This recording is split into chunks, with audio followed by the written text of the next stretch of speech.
I need it. Okay, it's like all right, good afternoon, everybody. Welcome to our board meeting out in Brothers.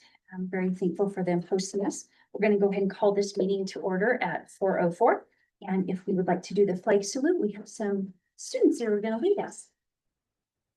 I'll introduce, we've got 3 students. If you guys want to come and stand right here and our flag's right up there. So who I have for us today, we've got Hank, who's gonna be a 1st grader. We've got Lawson, who's gonna be a 4th grader. Yeah. And Cassidy's gonna be a 4th grader. And what student doesn't love coming into school mid-July to be at the Pledge of Allegiance? So we'll ask them some questions afterwards, but right now we'll have you guys lead us in the Pledge of Allegiance. Okay. 1, 2, 3. I pledge allegiance to the flag of the United States of America and to the republic for which it stands, one nation, under God, indivisible, with liberty and justice for all. Guys, let's give these kids a round of applause. Is it okay if we ask you guys a question real quick? All right, we're gonna start with Lawson. We're each gonna say, what's our favorite thing about school and what's our favorite thing about summer? Okay, can we do that? Does anyone want to start? Cassie, you look ready to go. You want to start us off? And you can tell. My favorite thing about school is making new friends and learning new things. And my favorite thing about summer is to get to play with all my friends. Very good, very nice. Lawson, you want to go? Sure. My favorite thing about school is probably my friends and teachers, and my favorite thing about summer is having friends over. There we go. And Hank, what do you think? My favorite thing about school is probably field trips and friends, and my favorite thing about summer is having friends come over and going to grandma's. Grandma's. Can I take a quick picture of you guys? Sure. 6 miles. Awesome, thank you. I love it. One more round of applause. We have to to come in to see us. Right? Yes. I forgot, does the board have any questions for our 3 student representatives? How far away from school do you guys live? 15 minutes. 15 minutes? 15 miles. Yeah. They live together, they're siblings, so the same distance. But they live that way and we live that way. Okay. Do you guys have animals at your house?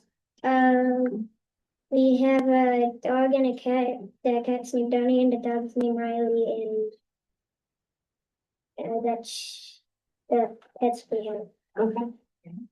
We have a bottle calf named Pumpkin, and we have horses. I believe 6 horses, right? Yeah. And 1 dog and 2 cats. What do you think would make school better? No idea. The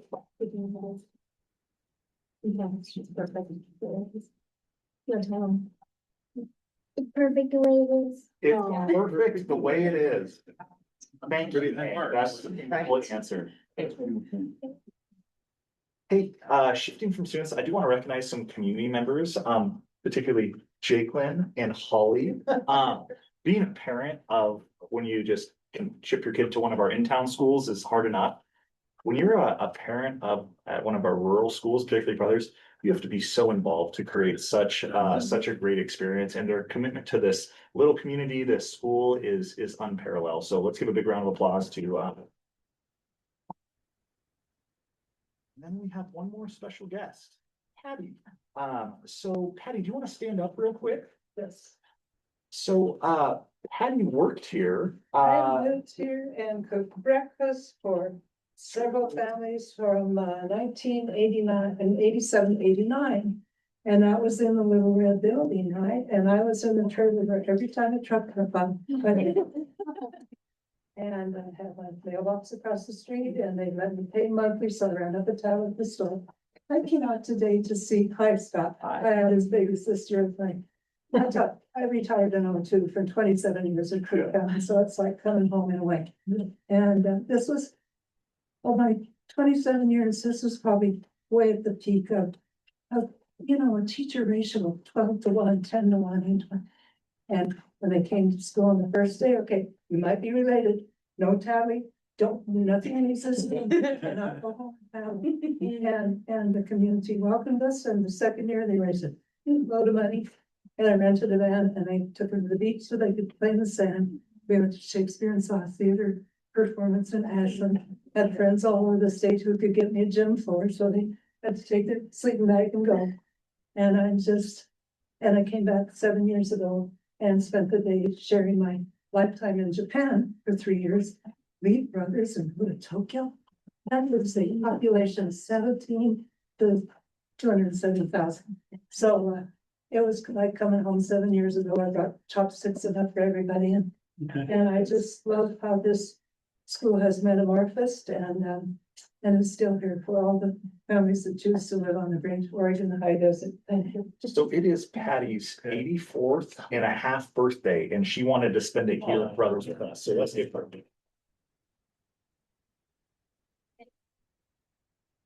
I'm sure I accidentally combined our recognitions with our flag salute, but I've got more after. I was gonna say, I time on think the we're agenda. fine with that. No, thank you so much.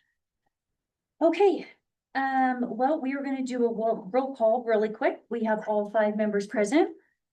And now we're gonna do the election of board chair.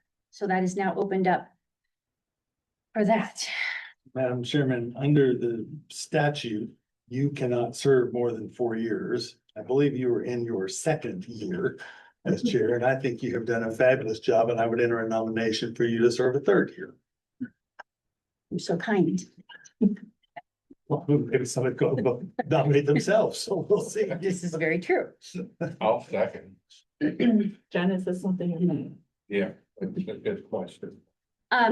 Honestly, it has gotten easier, and No. now it's in you get in a rhythm, and you learn to roll with it, and you learn a lot, so. If is that the only nomination and second we have? And it is what it is, so. Eric, do you have anything? I think you've done an excellent job. Okay, well, we have a motion on the table for myself to continue as board chair in a second. Do we have further discussion? Okay, let's vote. Kevin, Yes. Kelsey, Yes. Scott, Yes, Eric, Yes. do I vote? yes, you do vote. You have to vote. Yes, I'll vote yes as well. Okay. Thank you all. Election of vice chair. So we'll open that up. I nominate Scott. I second it. Didn't ask him. Easiest job in the world, as long as you do your job. Do we have any more nominations? Okay, so we have, to continue, Scott Cooper as vice chair. And so let's vote. Kevin, Yes. Kelsey, Yes. Eric, Yes. Jen, yes, Scott. Yes. Okay. We'll move forward in our seats as we are then. Thank you, everybody. Okay, 3.0, agenda additions, deletions, revisions, and agenda approval. Just one question before we do that. Did we get Joel, the community school board stuff? Yes, we Yep, did. that's that now. So we've got that incorporated to do. Yep. Awesome. Tammy does an amazing job making sure you've got all the handouts you could ever We want. just learned it new when we had this, so Hmm, I move to adopt the agenda as presented. Second. Okay, we have a motion and a second to approve the agenda additions, deletions, revisions as approved. And do we have further discussion? Okay, let's vote. Eric, Yes. Scott, Yes. Kelsey, Yes. Kevin, Yes. and yes as well. Thank you. 4.0 recognition, students, staff, and community members. Yes, so we've already heard from our amazing students and our community members. There are 2 people that I want to recognize, staff members. One of them is racing to get here after an appointment. So Amber McLeod will be here in Russian like everyone else. But I did want to bring up Leland Bliss to recognize Leland. So, and it's to Leland and the whole facilities department, because a lot of times you think with the school district, summer's the time to wind down, take it a little easy. It is the exact opposite for Leland and his crew, where they ratchet up. Leland does an awesome job planning out very thoroughly the summer projects, the summer cleaning, to make sure that when kids come back in the fall, that everything is top notch, has the highest standards. And we've got Leland for 5 more months. So we only have that much time to recognize them. So really wanted to do a shout out to Leland and his crew for all they do during the summer. So let's give it up for Leland. You get to take a picture, which I know you love. He loves them. I know Leland gave a presentation on his summer projects last meeting, but any other questions for Leland? I do just want to acknowledge Leland from a brother's perspective, because there's no one in Brothers who understands the hydrology of Brothers better than Leland does, because of the amount of time he spent trying to figure out how to get water put back on his property when the well failed. And he's well networked into every well in the vicinity and how you would get to it. We got more water Good job. than most people in the vicinity. Don't let that get out there. Too late. Too loud, I say, it's too late.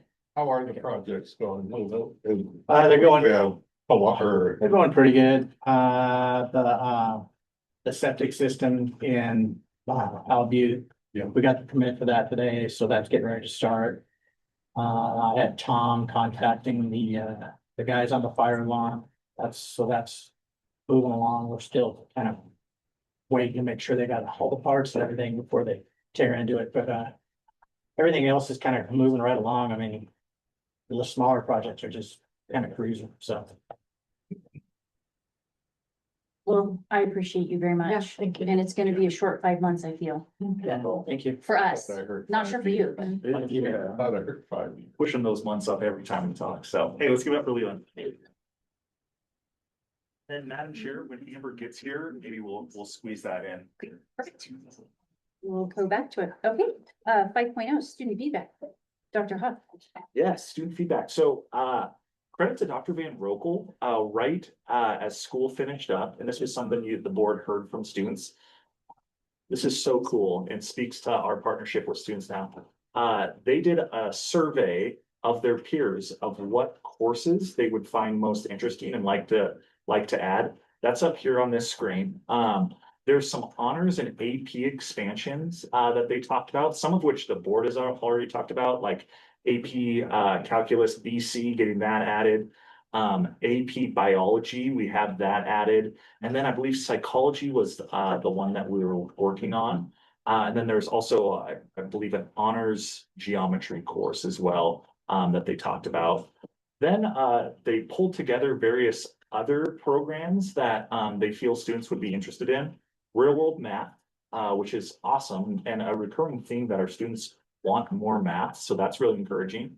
Expanded fire science, credit to Kevin Bradley, who got us that fire certification, so we're looking to replicate that next year. Sounds like it was popular with students. Mr. Cooper's feeling good, his heart seen journalism on there, journalism, game design, and storytelling. Sports science, looking to expand. We currently do offer CNA through a partnership with I want to say it's a Regency. However, expanding that is something students are looking for. Additional foreign language, and this was something I actually reached out to through our Crook County online option. There are 5 other languages. French, sign language, and 2 others that I'll share with the board that will look to maybe just market a little more so students know that there are other languages besides the in-person Spanish. Another cool one, students want more history, Oregon, the West. And I think it has to do with, what is it, true crime podcasts, where they're asking for, I don't know if history of crime is quite the Big Yellowstone. Yeah. And then also Greek culture, Greek mythology. So a really interesting list. Yeah. And obviously we're not able to do everything for everyone all the time, just because you can only offer so many sections. But continuing to listen to kids, talk with kids, and then work with admin and the counseling team to say, well, what can we add? What's what's popular that students want, and maybe what's something that we can eliminate, so that way we're not having too many sessions with no students in them, but. This is a project we'll continue to do, but I thought it was interesting and just following up, continue to hear from our students. I love it. It's student driven and they're the ones telling us what they would like to see Yeah. in classrooms and that this, this is a Yeah. big push, so. And that unfortunately is all the student feedback I have from it. Well, Oh, that's great. I was proud I got 3 students here, so. I think that math one is really interesting because that corresponds, when you and I went around for school lunch week, we met with students in every building. Almost universally, they told us math was one of their favorite subjects, which was astounding, because I never heard that before. But, them now asking for more real world math just fits in exactly what they were telling. We just keep getting these signals Yeah, from them that at some point we should probably do something. yeah. And as we meet next week for our board retreat, we'll look at the board goals and to your point, we keep hearing that. So we want to make sure we formalize that with the board and add that in our goals. So definitely on the radar. Any other questions? And going into next year, we plan to replicate the same system of having a board member. Unfortunately, our dear friend Sophie graduated, but we're looking to recruit another student that's willing to come to the board and also work with our principals. This was a goal, I think it was Mr. Bradley's, of getting non-traditional students as well. So we tried to get a pioneer student last year and we just couldn't pull it together, but we've identified a GMH student that said he's willing. So we'll look to continue to get students from every school to come talk. So, I thought we told Sophie she had to have her backup person right? before she left. Is Kingston coming back next year? I believe Kingston was a senior too. We have Cannon Whiting was elected ASP president, so he's already said he's willing. And the other Yes, Ryan Quinn. Ryan Quinn, Right. he graduated, went to U of O. I So, thought his younger brother was coming. oh, yes, yeah, so we'll continue to go to the CCHS leadership listening sessions. I Wade wanna- Whiting's the ASB president, Yep. and Quinn's the VP, right? I believe so, so we'll get you some good ones, so. We had some years ago, before we had a major shift in the board. We used to have a tradition of having the student body officers, the high school and middle school come in at the beginning of the year and meet with them. Peer to peer counterparts and hear from them about their thoughts. I like I that. wouldn't call it the most scintillating conversation we ever had, but it was an opportunity for us to honor them and their Yeah. role and say, we invite you at least. And with this new forum combined with that, it might actually be more powerful. I think we'll especially get those middle school And I was students. gonna say middle school, right? Yeah. I like that idea, So so, we have, if we do that again, we have some role in making sure they understand they're not here to be, patted on the head. We are inviting them to engage. yeah, I love that. We'll get that going, probably at the October meeting. September, they're kind of getting their feet on in that October, so we'll get that on count. Very cool. Maybe. It's always gonna be tough getting an alt-ed kid to step up to do that, I think, just because of the nature of. They're kind of pushed back a little, but I wonder if maybe, since they are their own high school. If they could. Talk to the students about why don't they elect their own student body. Yeah. president. It's not a bad idea. Yeah, I can work with Michelle on that. One other thing we can think about is. Rather than have them come to a board meeting, which could be somewhat intimidating and Yeah, squeezing it them is. in. Could we not just declare one of their sessions with you to review the agenda, a public meeting? All 5 of us could show up, engage in that conversation. And then, after that, they revert to the normal. I'd love, the more boards, community we have at Pioneer, seeing those kids, hearing their stories, the better, so. That's definitely something we should put on the radar for next year. Maybe we can make it like a town hall format Yeah, and have like questions beforehand and. yeah, really structure it. I really like that. Any other questions around the student feedback? All right. 6.0 board annual organization actions, school board meeting schedule. Okay, well, Glad you're the board chair. here we go. So the board meeting was set. I looked through them. The only question I have, and it might be a goofy one, but I'm gonna ask it anyways, because that's what I do. October, Monday, the 12th. I show it as Columbus Day. So are we, Tammy, But it's not a holiday Okay. for us. We're school still in session. just making sure. This happens every year. That's what I was wondering. And we're in Paulina that evening too.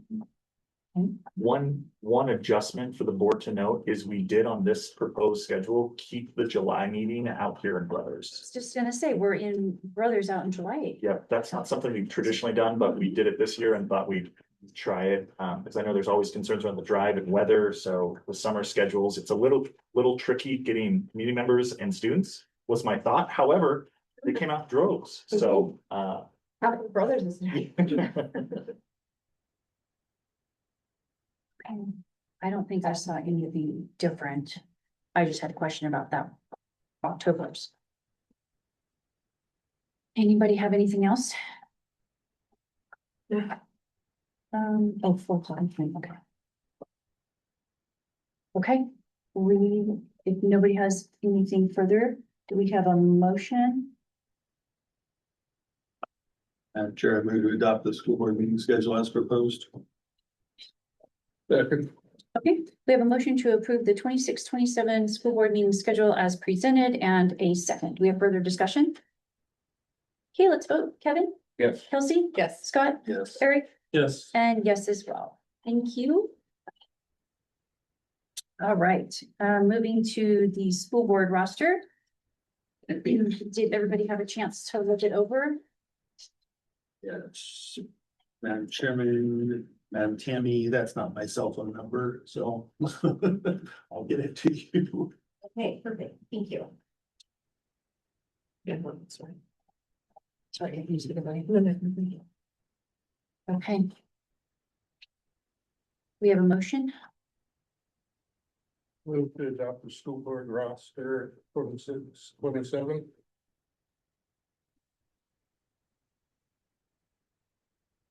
You have a second. Second, Okay, there's a motion to approve the 26-27 school board roster, as it will be amended with Scott's cell phone number and a second. Do we have further discussion? Okay, let's vote. Kevin? Yes. Kelsey? Yep. Scott? Yes. Eric? Yes. And yes as well. Scott's number. Madam Chair, before we move on, can I just ask why we put this on the agenda for adoption? It's a roster. It doesn't need formal action. I remember some bizarre circumstances that led to us doing this, but they're gone. I don't know if there's any, There is no wire. This is just stupid. there's no desire, I think, from the district's part to make it a formal action. So we can look, unless there is some legal requirement, then There's not, and it's gonna change, so, hello. we'll dig into that and see if it's something, if the board's not interested in renewing annually, if we can just update it as needed. So, Okay, we're gonna move to 6.3, the resolution for the designations and authorizations by Ms. Amy. this is a standard annual resolution that creates designations and authorizations. Everything that is in blue, that says board chair with black brackets will be updated to say Jennifer Knight. And then the only other change from previous years is I would like to remove the line that says legal services, because it's not required and we never know what legal services we're gonna need in any given year. And I think the reason I realized it is one of these attorney firms changed their name mid-year last year, so it'd just be nice to take that off there. There's no reason really. As it's just unnecessary.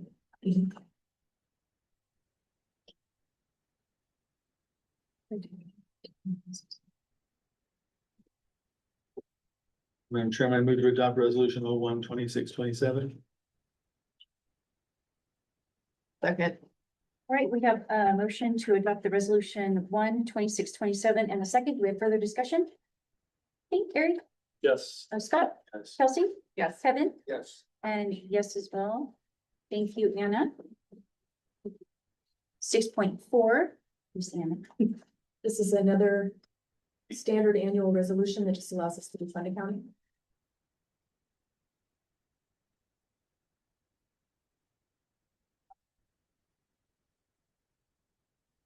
Madam Chair, I move to adopt resolution 02-26-27. Second. Okay, we have a motion and a second to adopt resolution number 2-26-27. Do we have further discussion? Okay, let's vote. Kevin? Yes. Kelsey? Yes. Scott? Yes. Eric? Yes. And yes as well. Thank you, Miss Anna.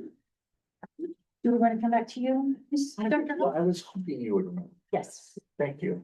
she want to bring up that segment. Hey, I'm gonna invite Amber McLeod up here. So, this was earlier in the spring, as we were thinking of Brothers Elementary, and we talked about, oh, do we need to bring a Paulina teacher? What can we do? And then as we figured out Paulina, we said, man, we really need a strong teacher out here in Brothers who loves the town, loves the students, and really just wants to invest here. And I kind of threw out this wild idea. I was like, what big if? And she said, well, let me drive out there. And so she drove right here, walked around, and the next day came back and said, I am totally in.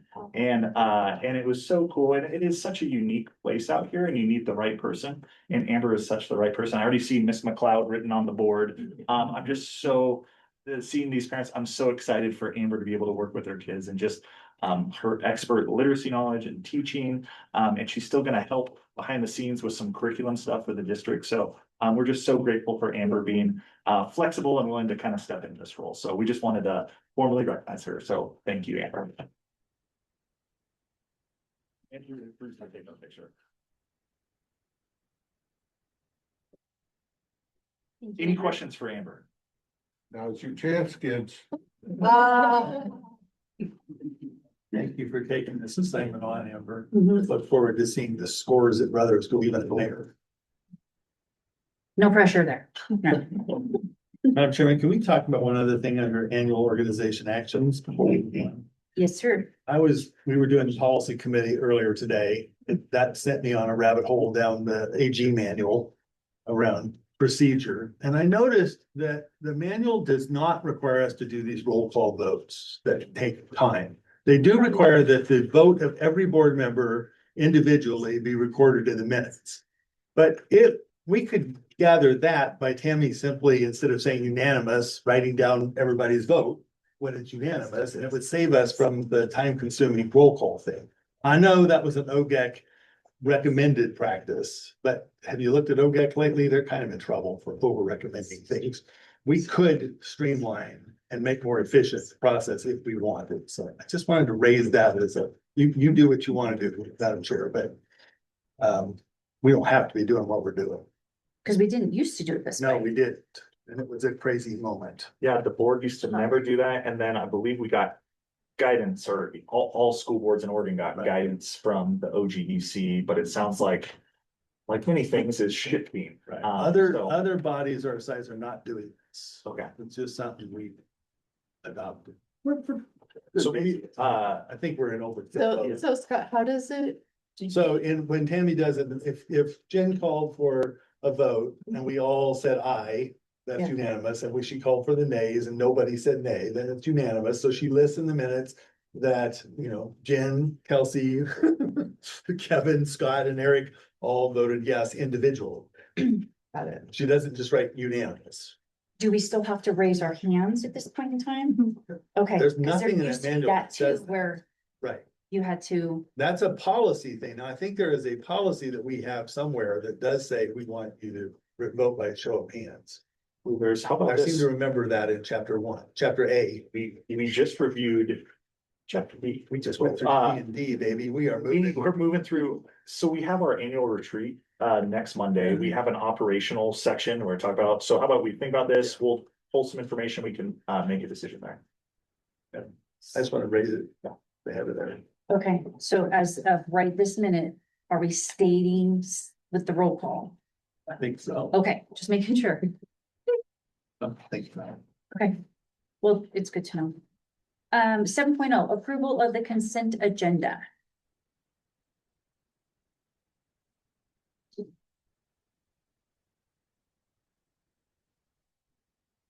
Madam Chairman, I move to approve the consent agenda. As amended. Second. Okay, we have a motion to approve the consent agenda as amended in a second. Do we have further discussion? Okay, let's vote. Kevin, I Kelsey, am just practice. Scott, Eric, Yes. yes, as well. You threw me for a loop on that one. Oh, Did good. Okay, 8.0 finance report. Back to Miss Anna. Okay, the finance report in your packet is for 25-26. It's July, so we're in a new fiscal year, but I'm gonna continue giving you reports for last year as we continue to adjust things.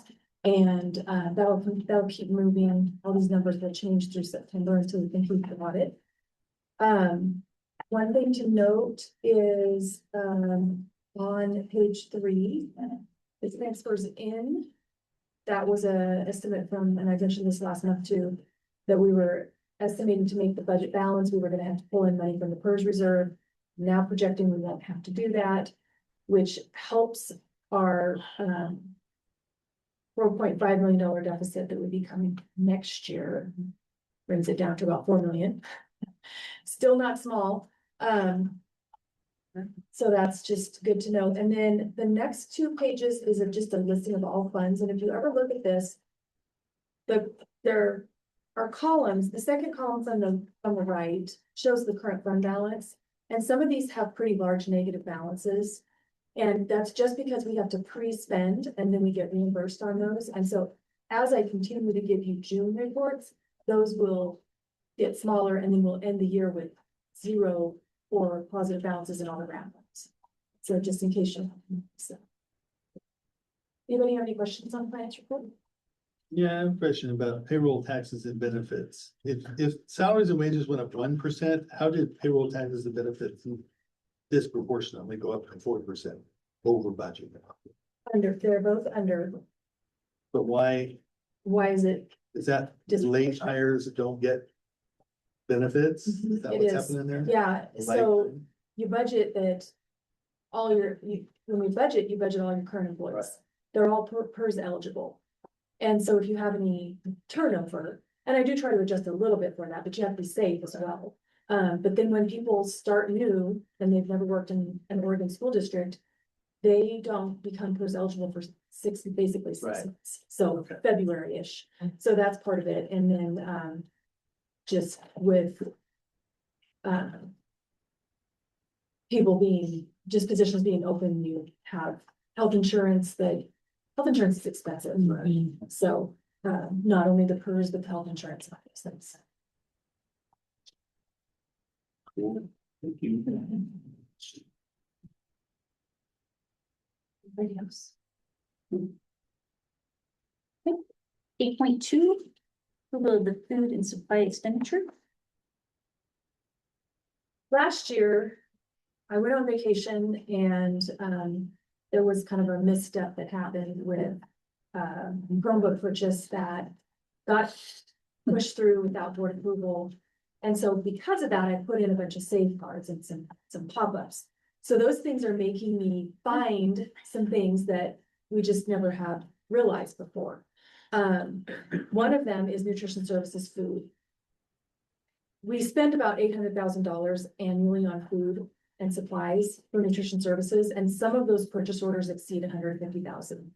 You don't really realize it until, most of the year has gone by, but. So just to be consistent with district policy, I am asking the board to approve nutrition services expenditures over $150,000. Just as a side note, we do the bidding requirements. Those don't get missed on these. It's just that our district has a policy that none of the other districts have that says if you have an expenditure over $150,000, the board has to approve it. So that just got us on this one. And then it's should have topic too. So just to be clear, this suggested motion is to approve an expenditure in excess of 150,000. Then we mean to limit that to 1. Because you said expenditures when you gave your report. That's what I'm trying to write. Yeah, let's say expenditures, if you don't mind. when you read the law, it talks about an expenditure with one vendor. I don't know that we have more than one vendor that we spend over 150,000, but we might, so we. So maybe rather than open-ended permission to spend any amount above 150,000, we might say up to 5. Expenditures? Is that what you're saying? I think 2 is plenty. Okay. So, Madam Chair, I move to approve up to 3 expenditures in excess of 150,000 for food and supplies for the nutrition services program for the 26-27 school year. May I ask for clarification that an expenditure equals a vendor, Yeah, well, or a purchase order. a purchase order? We're gonna Second, do more than 3 come back. Okay, that's good. Okay, so we have a motion and a second to approve expenditures in the excess up to 3 expenditures in the excess of 150,000 for food and supplies for the nutrition service program for the 26-27 school year. Do we have further discussion? Okay, let's vote. Kevin, Yes. Kelsey, Scott, Yes. Eric, Yes. and yes as well. Okay, 8.3, approval of the annual insurance expenditure. This is a similar situation, it just is a different type of expenditure, a different vendor. PACE is our insurance for property liability, crime, sexual misconduct, automobile, earthquake, flood equipment, and cyber. And then also if we have any deductibles, we have to pay PACE those as well, and those exceed the $150,000 threshold. Are we in the same boat as the last one? This is one expenditure, One, okay. one if it's one purchase order. Are we definitely staying with PACE? There really aren't any other options. And PACE is a not-for-profit, so if you were to try to get somebody who would cover Oregon school districts, which I understand is very difficult, you're gonna be paying their profit margin. But to his point in the future, could we just say something about approving expenditure for insurance? Good, yes. And that's what I was looking to do is drop out the 2 PACE. And say, for Yeah, And say commercial what? liability. Madam Chairman, I move to an expenditure in excess of 150,000 for property and casualty coverage for the 26-27 school year. Second.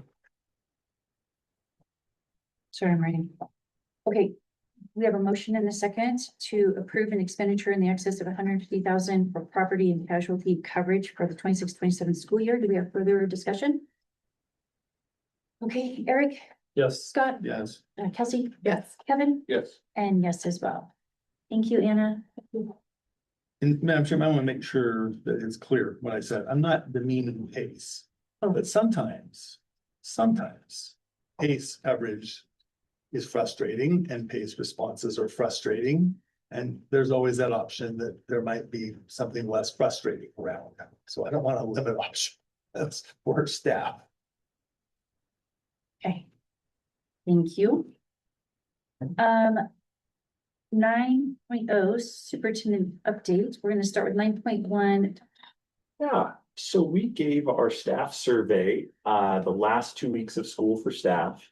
And I just want to report out on, some celebrations and then what are those targeted areas that we're looking to improve on. So, some quick facts, we had 106 staff members respond, which is just about 25%, which is a pretty statistically significant, sample size.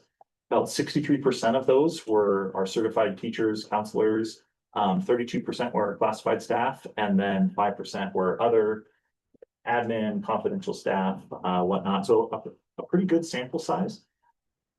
The key number in here is 89% of our staff would recommend their site as a great place to work. I did some AI digging, asking what does that compare to other companies out there in the world, and it actually puts us in a really high bracket. Costco, for example, was they're like, you're right up there with Costco. So apparently we're doing something right. So that was really encouraging to think. Essentially, 9 out of 10 people would recommend their site. So whether that's a department or whether that's a school, is a great place to work. And then another huge part. So if you look at it on a 5-point scale, 4.5, or sorry, 4.25, this was our highest rated item of people said they were proud to work for the Crook County School District, which when you think of the last 3 or 4 years, that's a huge number to see that we're kind of restoring that pride in our district. So just going in real quick, the top 3 strengths that were heard. Like I said, staff are proud to work for the school district. That was our highest indicator. A lot of people said even in their comment, they think it's a great place to work. So that's something we really want to celebrate. And that a lot of goes to our building leaders, our department leaders for creating a great climate where people like to work. This was I think our second or third rated item of all staff are deeply committed to their students. This came through in both open-ended questions. Staff described they love going above and beyond, which is what we want to hear in the survey, because those are our customers, right? Are our students. So we want to hear our staff self-reporting that they're committed to their students. And then finally, this is, I think the third rated item was staff actually like coming to work, which it seems simplistic, but isn't always the case. So people reported, I believe, particularly at Crooked River and Steensville, they use words like family and trust, and this is our team. So people generally like their colleagues, which is something we want to continue and just continue to create that environment where people like who they work with. So on the improvement side, some themes, and what I actually, when we analyzed the data, what I was encouraged by was all these themes are concepts that are already on our radar and already things we're working on. One, behavior support. We know that students are coming to our schools, some students with very high behavior needs. So that came through. We heard that again from staff. We've already talked about our SPED improvement plan. We've set board goals around behavior support. So that's something on our radar. It's a tough topic that there's not a lot of easy solutions to. But we're working with Laura Nordquist, Dr. Nordquist, and Anthony Carmack with a whole new plan to support teachers. A big learning for me, don't send out the staff survey the first week of bargaining when you give your initial proposal. So this came through as one of the themes, compensation and bargaining. And it wasn't, there was maybe 7 comments total, but this was the week that if you've done bargaining before, and some of you guys have, the associations always start, their initial proposal sets the ceiling, and then the district comes back and our initial proposal sets the floor. So it's not good to give your survey when you've just set the floor. So that came through on the survey, a good lesson on the timing and whatnot. And then finally, and our third opportunity for growth, and this is again one that's on our radar, is continuing to work on SPED. SPED spacing, the actual space that is in the school devoted to SPED, as well as the staffing ratios came up again in this survey. Dr. Nordquist is planning, I want to say August 12th, to do a walkthrough with every principal of their SPED space and identify potential solutions. So like I said, our opportunities for growth are already on our radar, so that there was nothing that kind of blindsided us. So that was encouraging, at least. And we know the work that's ahead of us. If you look at the 7 main categories, you can see this is how it's stacked up for staff response. So like I said, district pride was at the very top, highest rated item, followed by having a positive environment, committed to students. I talked about all those. And then these are the ones that weren't rated as high that we're going to continue to focus on. Coming up with a training and support plan.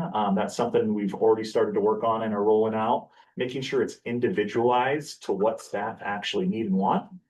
We saw a couple different schools had comments around like, hey, we want to know more of what's going on. We want to know more weekly communication. So Bree and I are meeting with every principal to go over their individual responses and come up with strategies on, hey, this is really strong over at Crooked River. Look at how they're writing their messages. So just continuing to build that on leadership communication.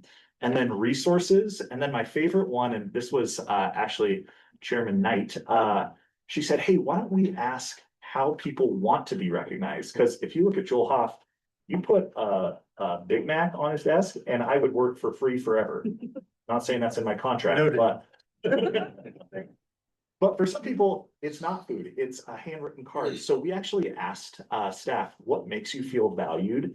And I'll jump to that. That's just a preview. I'll give you the responses here in a little bit.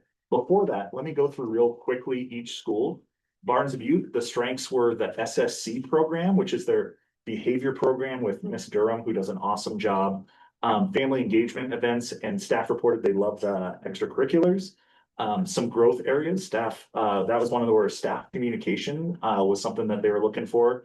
Consistent discipline systems as well as sped staffing. Going over to Crooked River, strengths, strong leadership and trust, staff reported. Team collaboration and culture, as well, I love this, a family-centered approach. So cool to have our staff say, we're here and we're centered on our families. So that was cool. Couple growth areas. This again goes to space, like our physical space. So a dedicated behavior space, balancing, hey, we're doing all this testing, that whole child argument discussion. And then I love this, writing curriculum clarity. Our students want math and our teachers want writing. Those are great. That's great feedback for us. So it's something we can definitely work on. And then finally, Steen's pillar. What staff love was their storyline quest curriculum. That quote feels like family culture is so cool to see. And then a strong admin presence were the strengths there. Again, we're seeing sped staffing and support, physical space. You'll see some teams, physical space for small groups, and then some more training and getting paid for that training. So, Hey, Joel, yeah, for Barnes Butte growth areas, is that discipline systems for staff or students? that's a very fair question. I interpret it, and I can go back and look at the individual responses of if a student is acting out, gets a referral, hey, making sure it's consistent from teacher to teacher, day to day. So there's a system of discipline, not just kind of whimsical. Okay.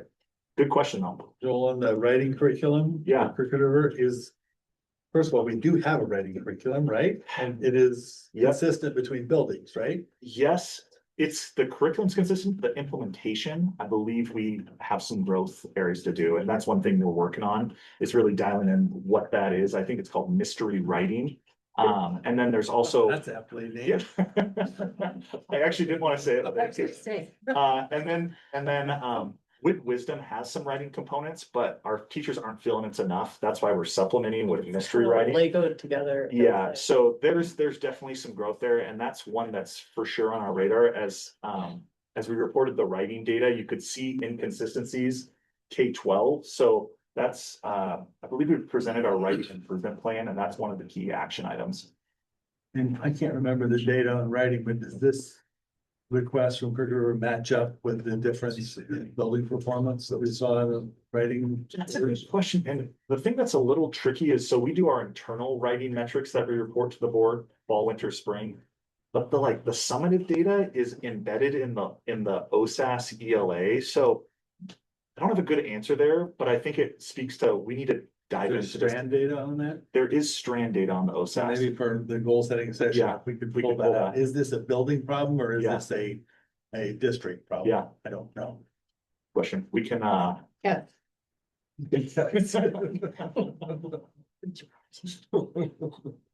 Hey, jumping over to the high school and middle school. So the high school, they report their strengths are teacher-student relationships, teacher autonomy is respected, as well as staff culture is growing. So that was positive for staff to report that. These growth areas, I'm just like, amen. So we've got cell phone policy consistency. That's something that is definitely on our radar. We had a strong, not in a bad way. A lot of our union leadership is at the high school. So this relates to the bargaining and being in our initial proposal week. So that's where we saw a lot of those comments of, hey, we don't like your initial proposal, which it's an initial proposal. So good learning. And then student accountability with AI. Eric Ryan's done an awesome job getting that AI committee going, and he's going to already do some professional development next year. At the middle school, our last school, strengths, strong individual staff commitment, rich electives, clubs and athletics, which I love to hear, getting those middle school students plugged in their early teenage years. And then it was great to see comments around welcoming of new staff members. That's a great staff culture. This is one where growth areas, staff communication, it's kind of like Barnes Butte, student behavior systems, and then building safety routines. So what we'll do, like I mentioned, Dr. Van Rokel and I, August 7th and 10th are sitting down with every principal going through their individual data and coming up with an improvement plan. So that's the plan there. As promised, what staff actually want for recognition? This was really interesting. Personal notes came back as hands down the number one that staff mentioned handwritten notes, which I love because as we go into budget deficits, it's nice to have something that, oh, we can, that's not asking for trips to Disneyland. Personal notes, and that's one thing we'll work with administrators to put a genuine system in place. Great to see number two, meals and team celebration were important to people, and then genuine conversations. So really cool to see staff, and that was, like I said, I think Mrs. Knight's recommendation is put that question in there. So, and it is different at each site. I want to say, I think I saw the high school was much more on the food side than the note side, but we'll tease that out with each building. So, Like Costco. yeah, The dollar just like box. Costco. Last slide. So what we're doing now is solidifying communication improvements with admin, working with them on that, implementing our SPED improvement plan like we've talked about. In August, we're going to make sure that, like we talked about, is this student discipline, is the staff discipline, we're going to review our district behavior systems and response and implement some refinements. Continue to build clarity in that reading, writing, and SPED improvement plan that we've shared with the board. And then I'm actually really looking forward to this. I don't know what my goal is going to be, but it's going to be at least 5 handwritten notes a week. So hold me accountable to that. But looking at increasing those personal notes to staff throughout the year next year. Joel, I have a question because, you know, one of the themes here is around behavior and discipline and, you know, so when COVID happened, Cade was like first grader, my twins were toddlers. So it's like and I see the difference in the impact even across my family, right? And I'm just wondering, as we look at that in different cohorts of kiddos, what they might need differently because of, and just overlay research into like what difference will they need behaviorally, or even like with reading and like, I mean, my oldest went through key reading, you know, gateways at home, you know, and I'm not a teacher. And so I just think there's a level of looking at it through that lens and being a little bit more tailored towards maybe what specific age groups might need and be wise. Yeah, I think you nailed it with your analysis around COVID and how we really saw, it was kind of brewing before that, but we really saw a market difference pre-COVID and post-COVID with behavior. There's some research tying into screen time at home, all those things, but I think you point around, let's take a deeper dive. And we're not the only district in the state, in the country, seeing this escalation. But I'm really, really excited about getting Dr. Norquist and Anthony Cormack expanding the staff on this a little bit and really listening to our staff what they need and matching that with increasing our staffing support. So, but yeah, more to come on that one. Any other questions, Mr. Cooper? I just want to get an observation ahead of next week's meeting and ahead of this report we're about to do on goal achievement. That we have mentioned several times tonight, making more investments in SPED and in our SPED kids. Great goal. We also have mentioned several times meeting AP and honor students' needs. That's 30% of our student body. 70% of our student body, the missing middle, gets no mention anywhere about supports. And The top of my list. I really want to talk about The at teal some kids. point, right, that middle group, that's who we're here to serve, and we've done this before, I've seen us rob our resources in order to take care of SPED, and SPED is important, but it is not the only thing on the table. Yeah. Well, it's in every single group. Yeah, it keeps coming up, but it's, Every I mean, 70% of our parents Right, don't touch that. right. One thing I'm reminded, actually, Kevin mentioned this, kind of the same thing. It was probably about 4 months ago when we were talking about math pathways. And that's one thing that Dr. Van Roelke and I are actually working on and will roll out as part of the board goals of next year is we talked about the yellow zone kid where they're not Yes. red, they're not green, and having direct goals around our yellow zone students. So yes, we'll continue that conversation. I think it's really important. Yeah, just to not look at the extremes on both sides. So Well, and I think it's not just the extremes, but it's the the trajectory of the yellow zones, like year over year, how is that changing? Are we just like, is it just yellow zone becomes yellow, as they move throughout the years, but it's like, is this actually changing where we're moving kids through that? Out of it. Yeah, out of it. One thing we're gonna implement, just as a preview, for next year is, high school, we really saw a huge increase in students graduating when we created a tracker and looked at every kid, grades, attendance, are they involved in a club? And then at the end of each trimester, we looked at every kid that was off track. We sat with the principal and the team and said, tell me about this kid, what's in it? And we literally went kid by kid. Started with 200 students, and now because the system's in place, it's probably down to 50.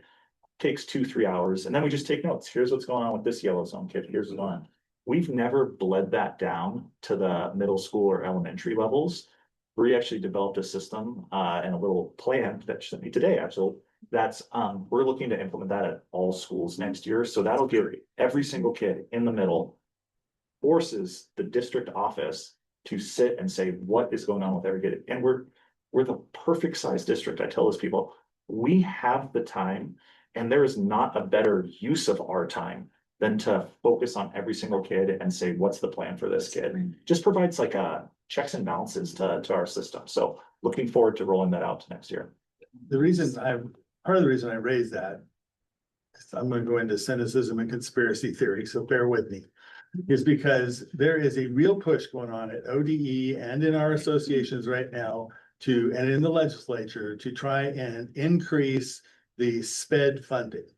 That, specifically right now we're capped at getting extra money for more than 11% of the population. And that is what our big districts in the state have identified as being the path to more money. If they can get the legislature to raise that cap and they can get double ADM on more kids diagnosed as SPED, that's money into their districts to operate the district. It won't improve any outcomes for kids. It'll just raise their overall budgets, and they know they're not going to get that through general appropriations. So screw with the formula in order to get more money in. That won't help small districts. It'll help big districts because it won't be enough to help the smaller districts. So there is a real possibility, if we aren't focused on that missing middle, that we end up getting caught up in other people's drama and other people's agendas and inadvertently supporting that to the detriment of our own kids, in my opinion. So Portland can afford the bills that it can't figure out how to pay because it can't manage its costs. That was my conspiracy theory. Well, moving beyond that, last slide, 89% would recommend working for our school district. That is something that we need to be extremely proud of. We're in the Costco realm of great culture. So credit to our principals, to everyone for working hard to make that happen. Absolutely. Any other questions on the staff survey? Thank you for that. 9.2 board goals. Oh, Dr.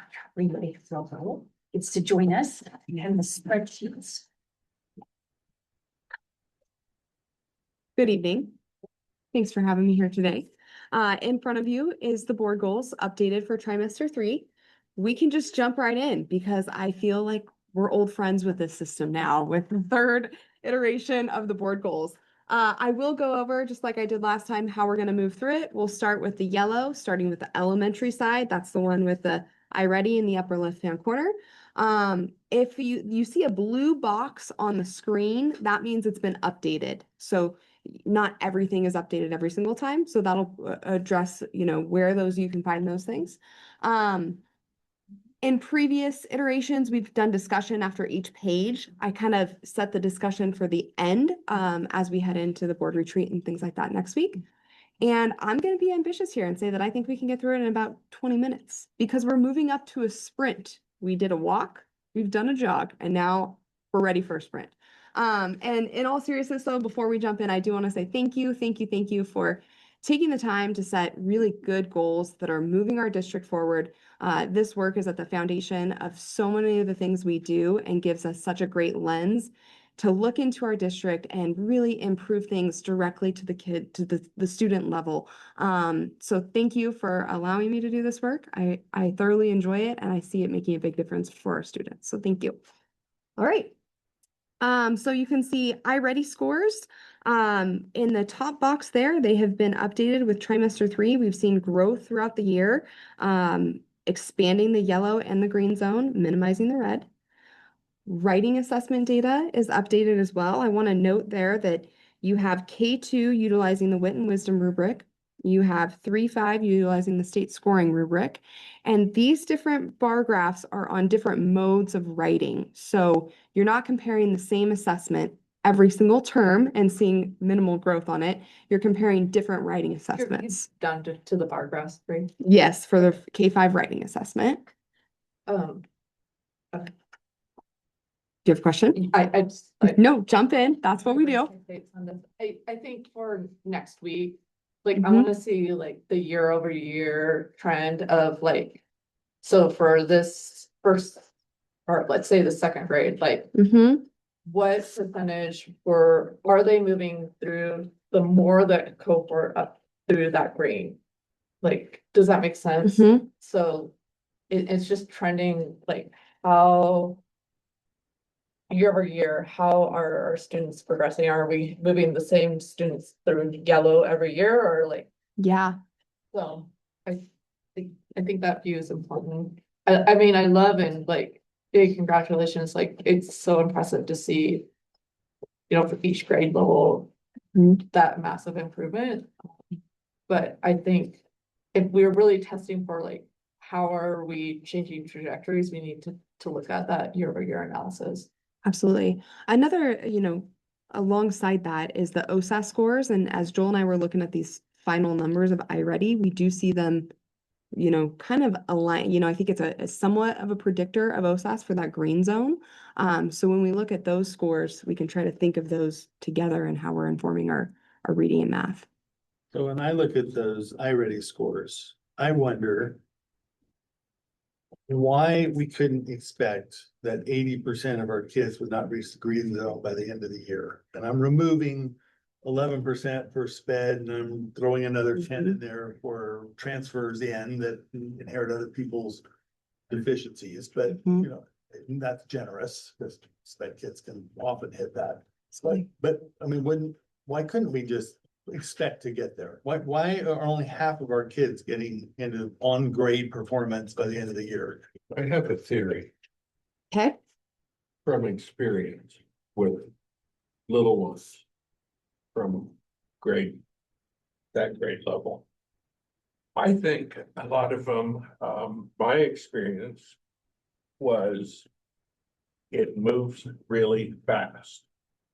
And sometimes let's just take measurements. They work on it for like 2 weeks.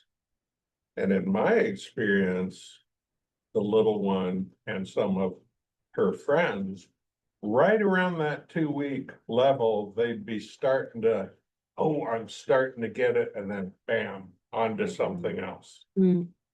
And then it's 3 or 4 weeks down the line, and then they come back, or a couple weeks, and they get tested.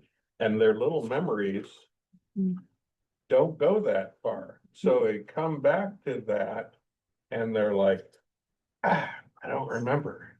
I don't remember how to do this. But isn't that problematic? Because it's like you need to exit grade 3 with like inventory of knowledge, right? So. Yeah.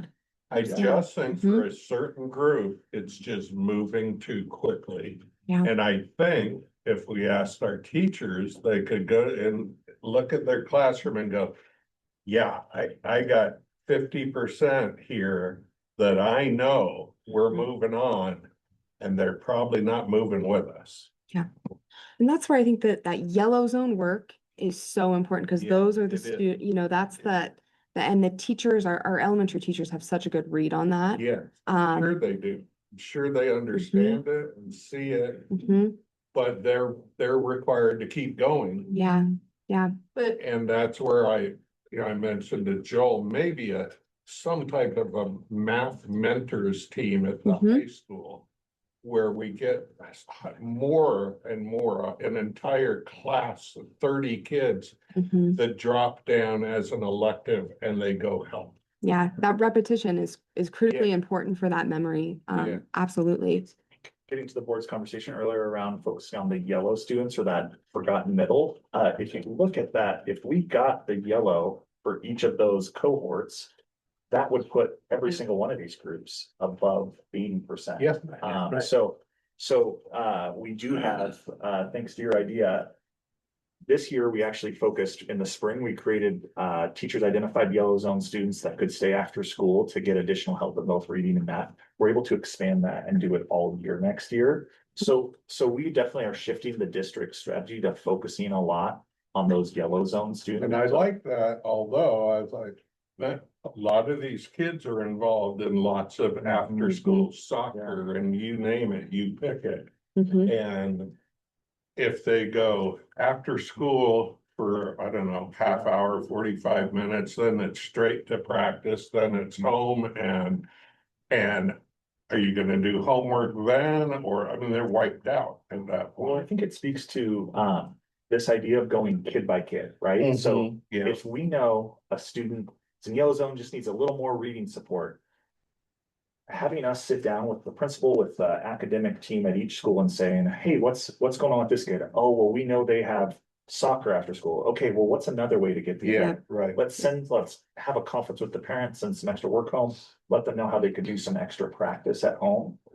It comes down to, I think, and this is how we saw our big jump in graduations rates, was just going kid by kid and coming up with a visualized plan for each Yeah. kid. So, because we know that Yeah. grateful in an awesome way, 80% of our students are engaged in some extracurricular. So we just have to find a way to reach every kid. And I've said this, I know, to this group before, all my years in Alted, we always tested kids right when they came in, but try to figure out what level are they at. Yeah. And 90% of the time, the 16 to 18, they're at fourth grade level in math.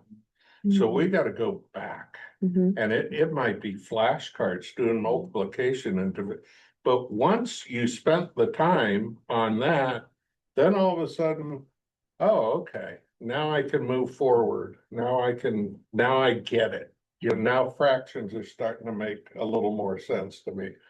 But if you just run right through it, Mhm. boy, you're gonna end up Yeah. with a large group of kids that are Yeah.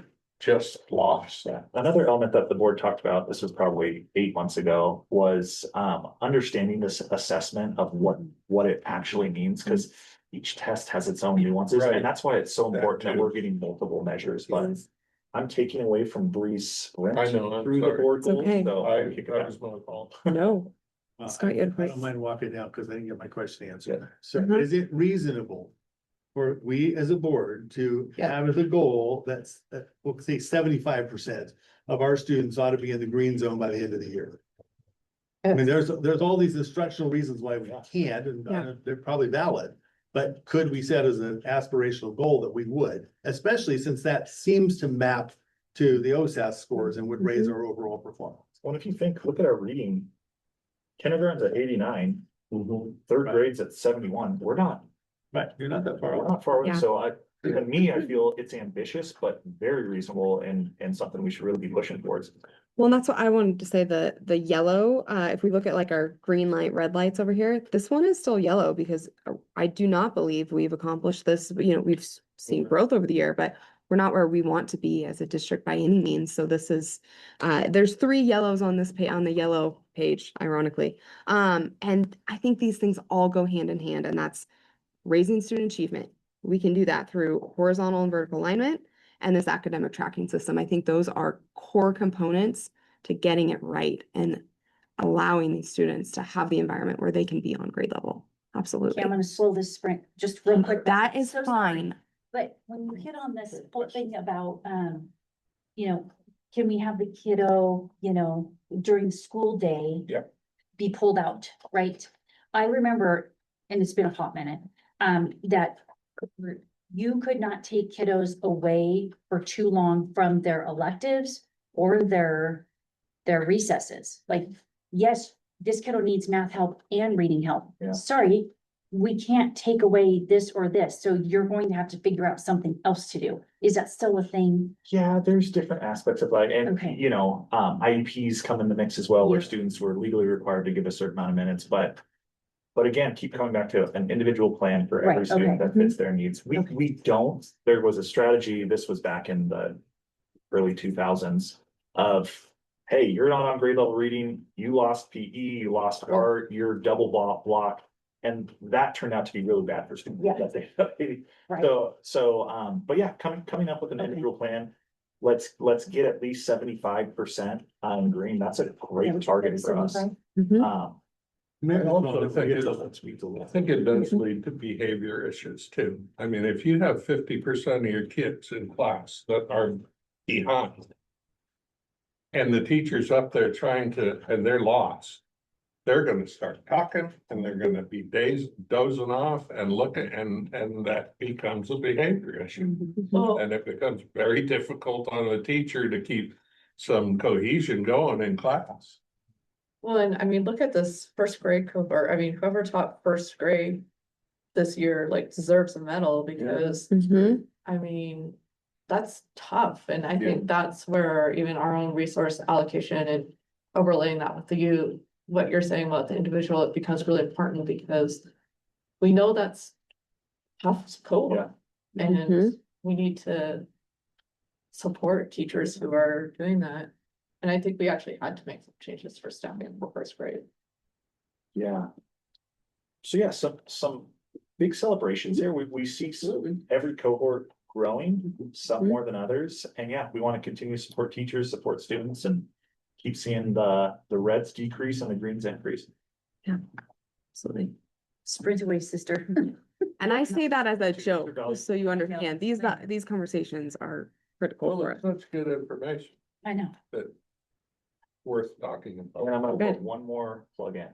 We presented our dashboard system to the regional superintendents and they were like, oh my goodness, like, we're not doing anything like this. So, Yeah. in talking with Mr. Cooper, we called it radical transparency, where we're just putting our data on the table because that's how we get better. Mhm. So these are the right conversations for the board and the district to be having. I'm gonna reemphasize what Kelsey said, because I know we said it before too. I do wanna see each Yeah. cohort tracked. Because Mhm. each group is different in and of itself. You'll have kids Yes. that respond differently. Yeah. And I don't know if it adequately tracks the performance of the grade. Yeah. If you've got one group that can perform better at something than the others. Mhm. Absolutely. Yeah, we can get that too. I'll add one more little side note on this, because I think, Jennifer, what you were speaking on earlier of like, can we do that? I really appreciate that under Dr. Hoff's leadership, I feel, have a culture of do what makes sense. And absolutely follow follow the OD requirements and all the things. But I think we're getting to a point where we're really doing what makes sense for our students. Yep. And that's credit to you all as well. So thank you for creating the environment where we can do that. We're not quite ready to flip it over yet, Joel. I know that you're excited about sprinting. In the bottom left-hand corner, under expanded opportunities, we can move there now. We added the after-school tutoring clubs here, so we're at 39. And then working with Parks and Rec, over 1,000 of our elementary students. This is repeats perhaps because it's multiple sports. They couldn't draw out specific students and give that to us, but huge engagement in extracurriculars that we see from these children. So really exciting. The tag designations were at 5%. This number hasn't changed much this year. And credit to Amber McLeod. She's thoroughly gone through all of our tag processes, all of our forms, and really got us to a place where I think teachers can now focus more on what are those extensions that these individual students need. And we'll see more work on that next year. Going back to your expanded opportunities for a second, does Parks and Rec pick up AYSO numbers? I'm not So What do we? They have soccer. soccer club, it's Prineville. Does it go through Parks and Rec? Yeah. Yeah. Okay, so it Yes. does pick those up. All right, and then targeted supports, we had over 350 K through 5 students register for Summer Blast. That's a huge number. really great to see those students being engaged in the summertime. We know that that helps with the summer slide, and we see it as really valuable. Joel and I have been visiting the elementary school for that, and students are so excited and they're so happy. And then I feel like almost every classroom I walk into, they're doing academically rigorous work. I mean, they are highly engaged in academics. I'd encourage, every student that can. Yeah, I bet. I know more about the national parks than ever. That is wonderful. I think we should, personally, I would just love to see, well, number one, like, let's make sure we're documenting the summer slide. Mhm.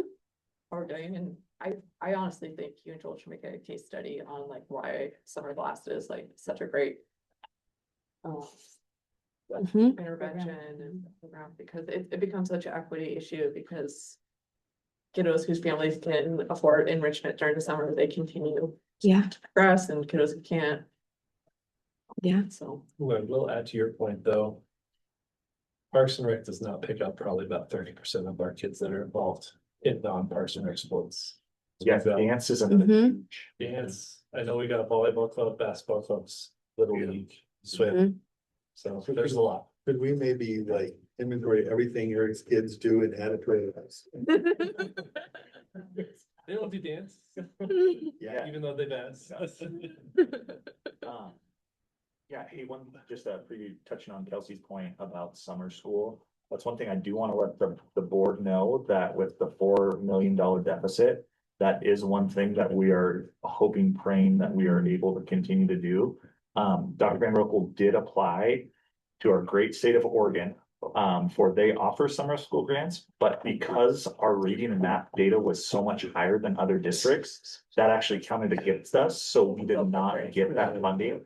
So I just preview, summer school is so important for our students and for our families, and it's something that we're paying out of the general fund, and something we are worried about, that if the state continues to penalize us for our high academics, that's something that we're having to watch closely.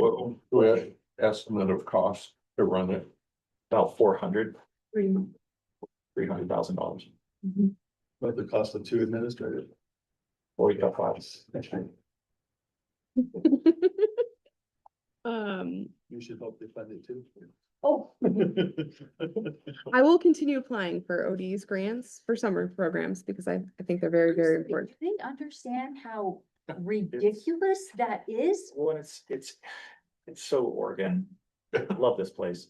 Because as we're talking about, how do we improve our system? Hey, this isn't good enough. How do we go 20% higher than where it is? The state's looking at that and penalizing us, because we have a working system, so. Do you need to market it as we are gonna prioritize the SPED program in the summer school? They have their equations for when they analyze the grants, and because our OSAS data is so much higher than other districts, we missed it by about 10 slots, I wanna say, this last. Whoa, we got down to 5. Yeah. But isn't their grant only like 69,000? It's not huge. Some No, they, some districts got a huge. some districts got up to $1 million. What did we get? No, that was separate. This is a new grant. I'm not sure what we got less. That was through ESSER. Yeah. Hmm. Yeah. So, It was about the 200,000. So Mhm. what's this grant maxed out of for us? we put in for 200, I wanna say. We put in for the cost of running 2 years of the K-5 summer blast. So we, Already here. Sure. yeah, Maybe other grants that are not Yeah. Tuesday, Oregon, so that's. Yeah. Maybe. We'll keep trying I just wanna preview with the board that is a cost that we're paying out of the general fund. well, and I think the other thing that's important, and Bree, I'm sorry if I steal your thunder, but you're fine. I know that the high school, so far they've recovered like 22 credits Mhm. Yeah. for students. And so like, that's another, like, that's so huge for Absolutely. kids to stay on track for graduation. Yeah, yeah. We're able to keep operating costs a lot lower for that. It requires a lot less staffing. So we're less worried about the high school program, but it's critical. And then we think of our middle school. We get so many students into our middle school, working on their lockers, meeting their teachers. kids look forward to it. Kids love to get together in the summertime through school. And so we'll do everything we can, and I'll apply for whatever grants I see out there, and I'll do a better job applying. We'll see what comes out. All right, are we ready to move to secondary? Any other points we want to discuss on the front? Okay. If, Scott, you set a goal of 80%, if our data was lower, you'd have a better chance at getting grants, just so you know. We don't want to do that though. Let me be clear. Okay. So moving on to the second page, Joel, if you could just switch the slide over, perfect. You'll see the regular attenders. This is an average from our data for 6th through 12th graders. And then things like 9th grade on track, graduation rates, those will get updated in the fall. So on your fall dashboard, you'll have those numbers for the prior year. Writing assessment, we've talked about the writing improvement plan, which will address the variations that you see in the middle school and the high school here. All of them are using the state scoring rubric, but the implementation of how they are assessing students is different. Again, they are also assessing on some different essays with each trimester.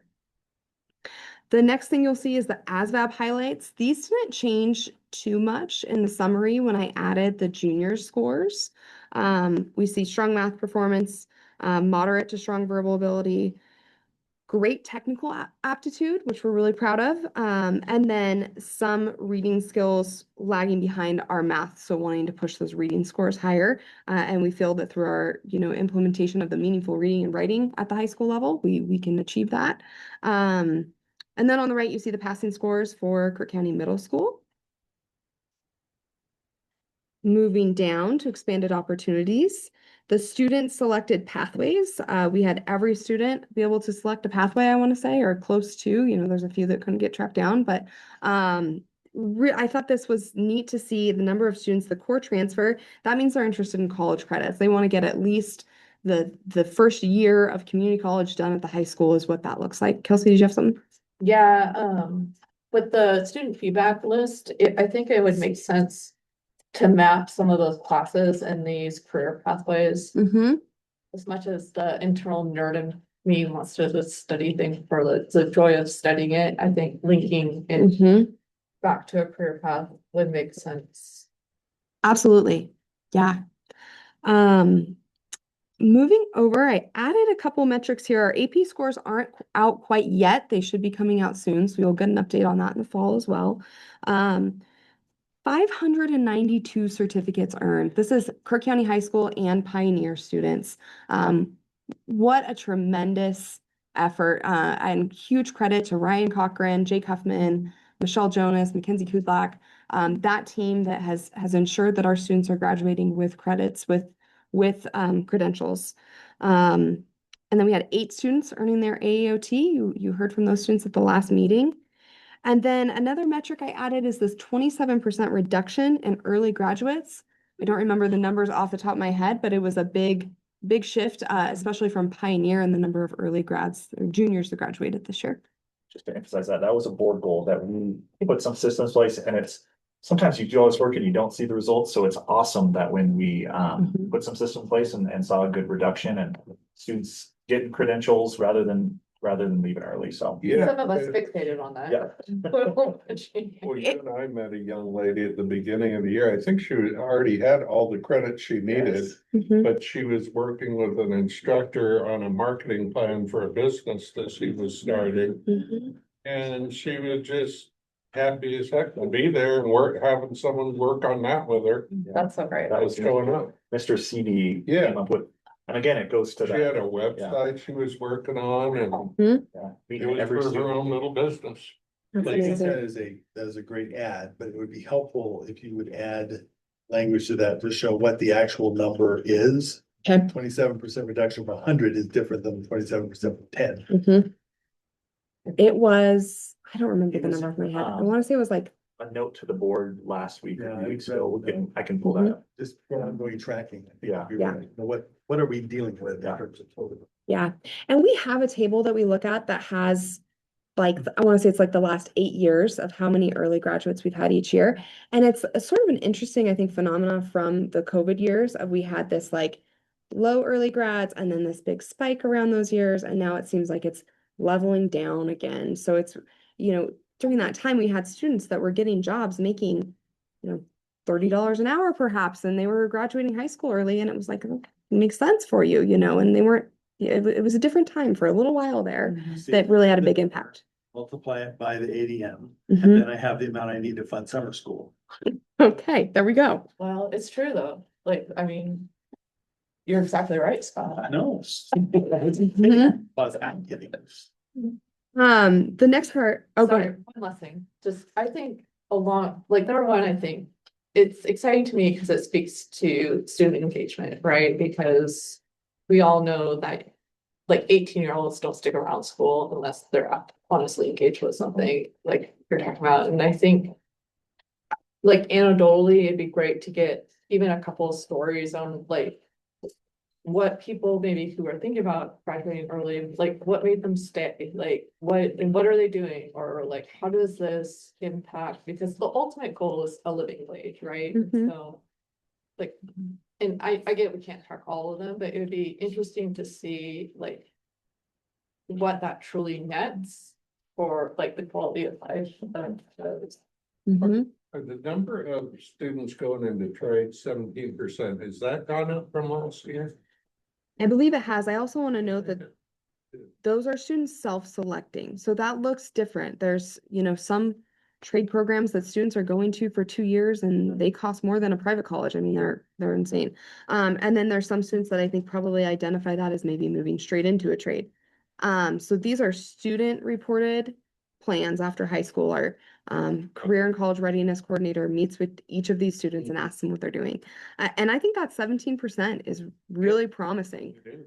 Combined with nearly 50% selecting either four-year or community college, 27% moving into the workforce. I think that's shrunk from last year. I think we've had more students identify trades. And with construction being the second pathway that students are selecting the most of, and the incredible experiences they're getting within our community, I think that is only expected to rise in my eyes, and I'm grateful for that. Yeah, this one's a really good, it's interesting because I think the narrative around this has shifted. I spoke with a dad 2 weeks ago. His son, who is 16, is making $62 an hour, working a prevailing wage job through the summer. And it's just, it's so important when looking at these numbers it's almost, you have to look at the individual student level. Yes, So, yeah, it's. because it's not for everybody. Exactly. Yeah, so Bree, like just some quick math here between the community. College, the 4-year in the workforce, like we have a 65%.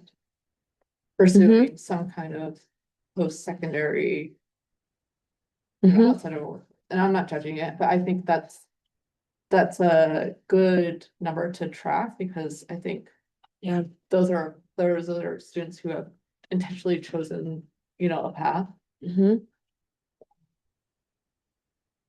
I think the other thing that we don't want to forget in looking at the numbers is the stories. So like we have students who, when I was at the high school working with them, they would say, "Mrs. Van Roekel, I'm done with school. I'm going straight to the workforce. I'm not going to community college," that, "Oh, I'm done with school now," and then I see them 6 months later and they say, "Guess what? I'm going to community college."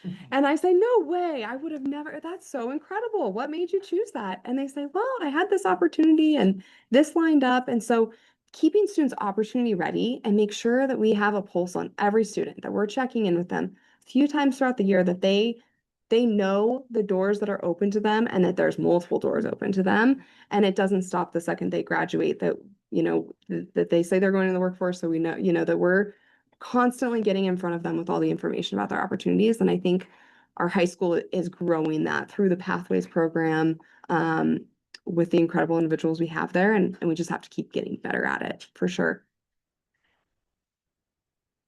Okay. 96% of our students are on track, and that goes to that tracking document that Dr. Hoff had explained, and we want to keep doing that process throughout the district so we can get a better read on that, because when Dr. Hoff started that process, it was not 96%, and that it leads to really interesting, valuable conversations for our students. I think we can move to blue, and this is where I do anticipate some pace picking up perhaps. No, I'm just joking. Because this is all around our surveys is why I ended this page with the family survey, the staff survey, and the students, student voice. And before when Dr. Hoff was presenting the staff. Move just slightly faster. Okay, nope, sorry. I called your attention on the APCs, which I thought was last. I don't know if the rest of the board members saw this, but it would behoove you to pay attention to it, that the Education Committee held, I can't remember if it was House or Senate, held a hearing, interim hearing on attendance standards at local school districts. And their position was that school districts need to do more to encourage attendance. So we don't want to do anything to give the districts any more tools like law enforcement that they took away, but they did want to start holding us financially accountable when we fall below certain levels. I think that is something we need to watch carefully in the coming year. We need to draw a line in the sand with our associations and say, no more. If you want us to fix attendance, you've got to give us the tools to work with, because we have no way to compel. We can only encourage, and we're doing that already. And it's not going to get better with more begging and pleading. So it is something that I saw rise. It's directly related to the school, and we can join COSA and OSBA's in, you're supposed to have our backs, not create more problems for us. We have a strategy that I'm looking forward to implementing next year on attendance, but I'm already going over time. So we'll report on that at a future We're meeting. not, this is the stuff we should be talking about. Here's the strategy. I was gonna say, you're gonna say it. So you identify one staff member, typically the assistant principal, who is the attendance liaison and, watches it every day. What happens is you have, as we've kind of dug into the data, you have two distinct groups of students. So you have students that, for whatever reason, they're missing 20, 30, 40 days of school. And our attendance liaison is spending so much time, in a good way, with those families, the transportation, what's going on, how can we help? But then you have this other category of students that are missing 10, 11. Now the state at 13, if you miss 13 days by May 1st, then you get into this chronically absent. What we need to do is we're going to designate a second person to focus on each group rather than one person doing both groups, because it's a very different set of interventions from if you're missing 40 days to if you're missing 11. Because if we can stop students from going 11 to 13 by May 1st, that's really going to push that number up. So it's just separating them out, so we're not applying the same solution or interventions to two different groups of students. So that's the plan for next year. Right. Moving on, surveys. Blue page, building bridges. So here we have the staff and family surveys with, you saw this last time, the district-wide top 3 student priorities, value of hands-on and career-ready learning, cultivating school culture and kindness, support and connection through staff relationships. Something that I thought of while Dr. Hoff was speaking earlier about the staff commitment to students, and staff really feel that that's, vital to their work and feel pride in it. Students also feel that in staff. So I thought, how wonderful is it that those things match up and that they're a top priority for both our staff and our students, and families report it too. So these things come together really nicely. We're excited about the responses that we got for both the family and the staff survey. That 9 out of 10 families would recommend the Kirk County School District. I think that's just really speaks to all the work that the teams are doing, that from our janitorial staff to our principals and everyone in between, that we're working hard to serve our families in this district. Communication was a reoccurring theme, if you remember, from the family survey. So I did keep these things on there that were, new things that we installed this year that we think went really well and stood behind that positive response and communication that we will keep doing. I don't think we need to talk too much about this part unless you guys have questions, because Dr. Hoff has thoroughly explained it. Okay. $1.4 million awarded in scholarships before you move on. We can't skip that. That includes students' merit-based scholarship. It includes presidential scholarships. But wow, that's incredible. Last year's 800,000 up to 1.4 million is a big jump. So we've got students that are really doing some incredible things and finding funding for it. It also includes, I want to say we had a big NJROTC scholarship this year, a big scholarship into the trades. So a variety as well, not just So 2 for your million next year. boy, that's a lot. I hope so. Yeah. Yeah. Community events, Joel and I are still Rub. Handing out donuts. hand out donuts. We got confirmation today, Tammy did, of our fair booth is moving forward. So that's happening. We can't wait. And just lots of these things are creating really great relationships with the community. So thank you for setting goals around this because it's been a pleasure and I think it's helped make us a stronger district. And I Absolutely. say it kind of jokingly, but Yes. guys, this is so important that we're out in the community and we have a plan to expand this next year to, Kevin joined, you all joined us in various things and you just never know what seeds you're planting. You know, I think we have a Barnes Butte sub counselor who spent half the year covering at Barnes Butte for someone who's on, maternity leave. And she met us at the donut table and said, "Oh, I'm retired. I'd love to." Yeah. So you just never know what you're doing. And these are so important for our community. Well, I remember too, when you guys were at the wrestling match Mhm. and there's like, I don't know, 4 other schools and they're like, your superintendent's here, like. With donuts, like it stood out and I was really proud. Yeah. On the scholarships, I wonder if we could get a report with this or in some other format of the number of students individually, not the duplicated number, but the unduplicated number of students who were helped with scholarships. Yeah. And then what the average support we gave was, which would need to be calculated to throw out some of the outlier numbers because the NJROTC will pull early. But maybe a little more context to Yeah. what are we doing? How broadly? Because the 1.4 is great, but if it all went to a few people. then- Yeah. It, absolutely. Yeah. I'm sorry, I'm thinking. I'm sure we have that. Yes, we do. And every senior, I believe, gets a meeting with our college and career. So every student is offered that support. It's a matter of the students that go back and back and back for help, and many of them do. Conferences, this one, we did keep this yellow. But discussions we've had over the course of the year have kind of shifted where we see the secondary conferences heading. We do those phone calls we talked about last time. And I think it's so important that we keep doing the phone calls and that we develop some systems around that. So that's something we can, talk about later as well. Moving on to the green.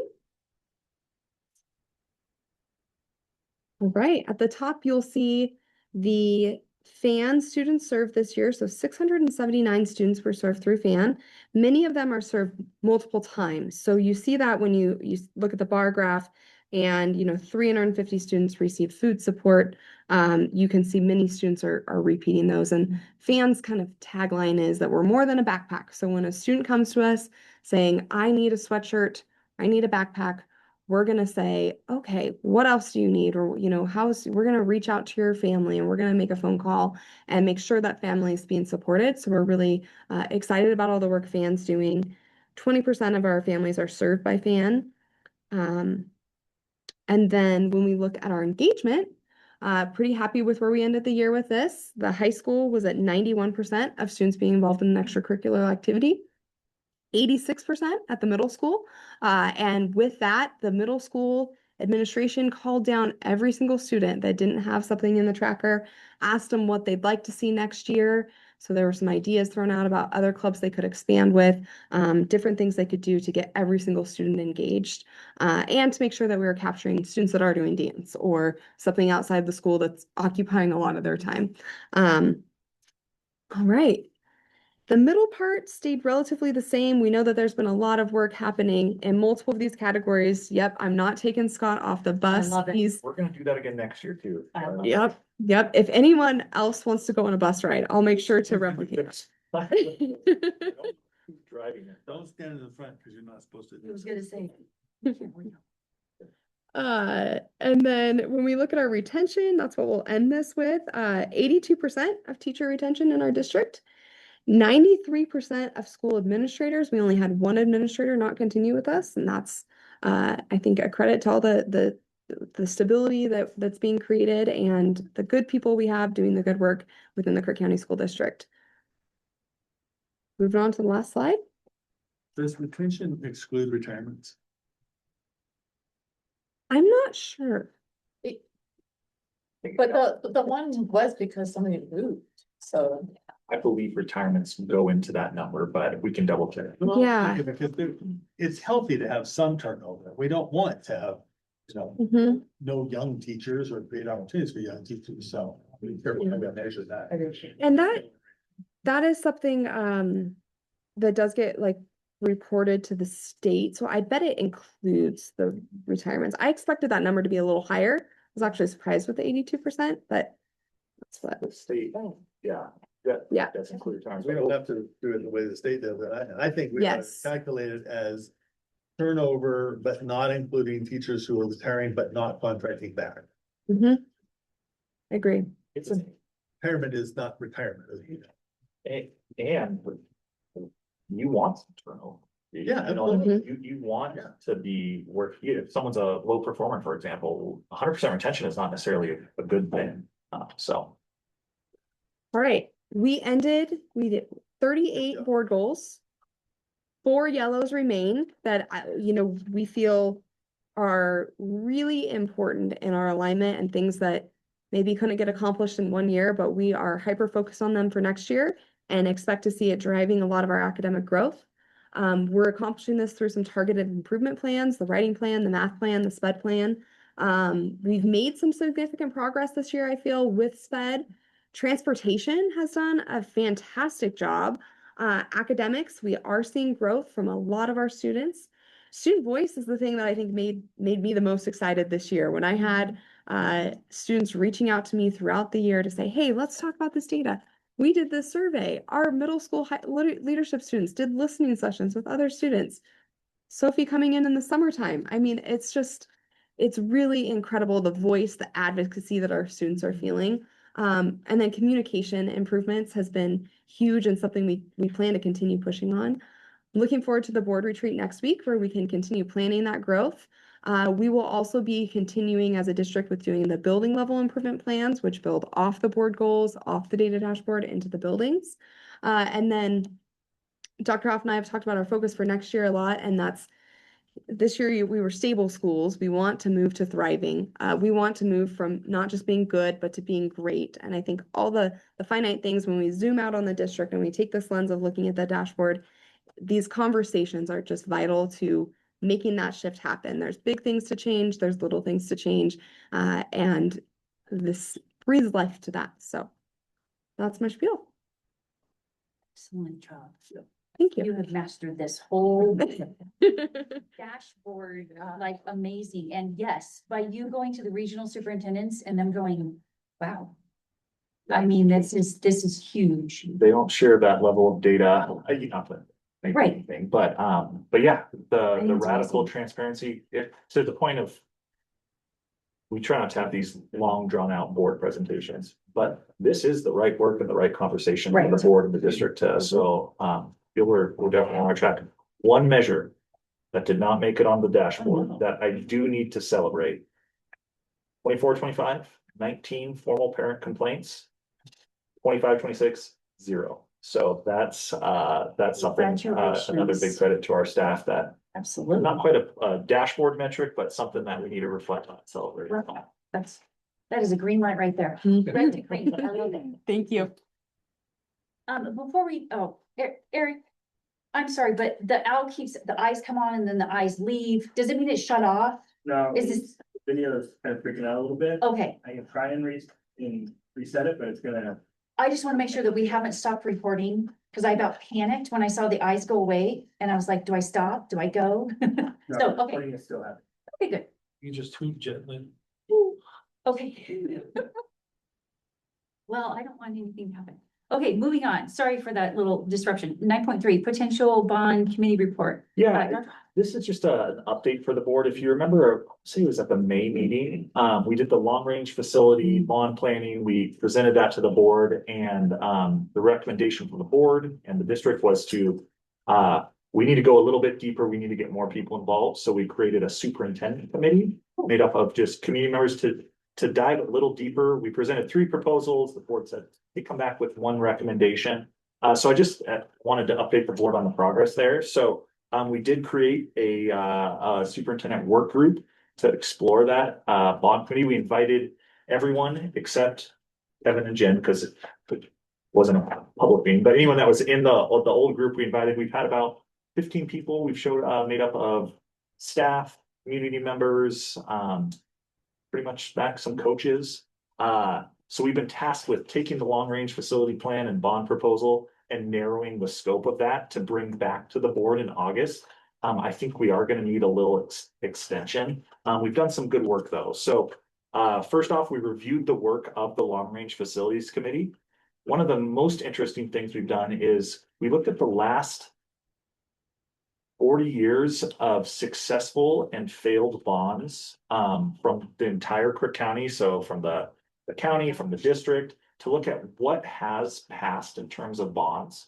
And then from there, we identified next step. And one of the things that resonated most was Christy Steeper was part of that. And she said, man, the last time that we passed the big bond to create the high school, which I believe was 1996, she said there was 1993, that there was 14 separate subcommittees of community members that were helping out. And so the whole point was there was this whole community momentum around, hey, I'm going to host a night at my house to talk about this. So 14 different committees. And with our current efforts, it just seems like there's a few of us working on it. So there's an idea of like, we really need to slow down, build capacity from our community, get them involved, get them educated, and build that community awareness.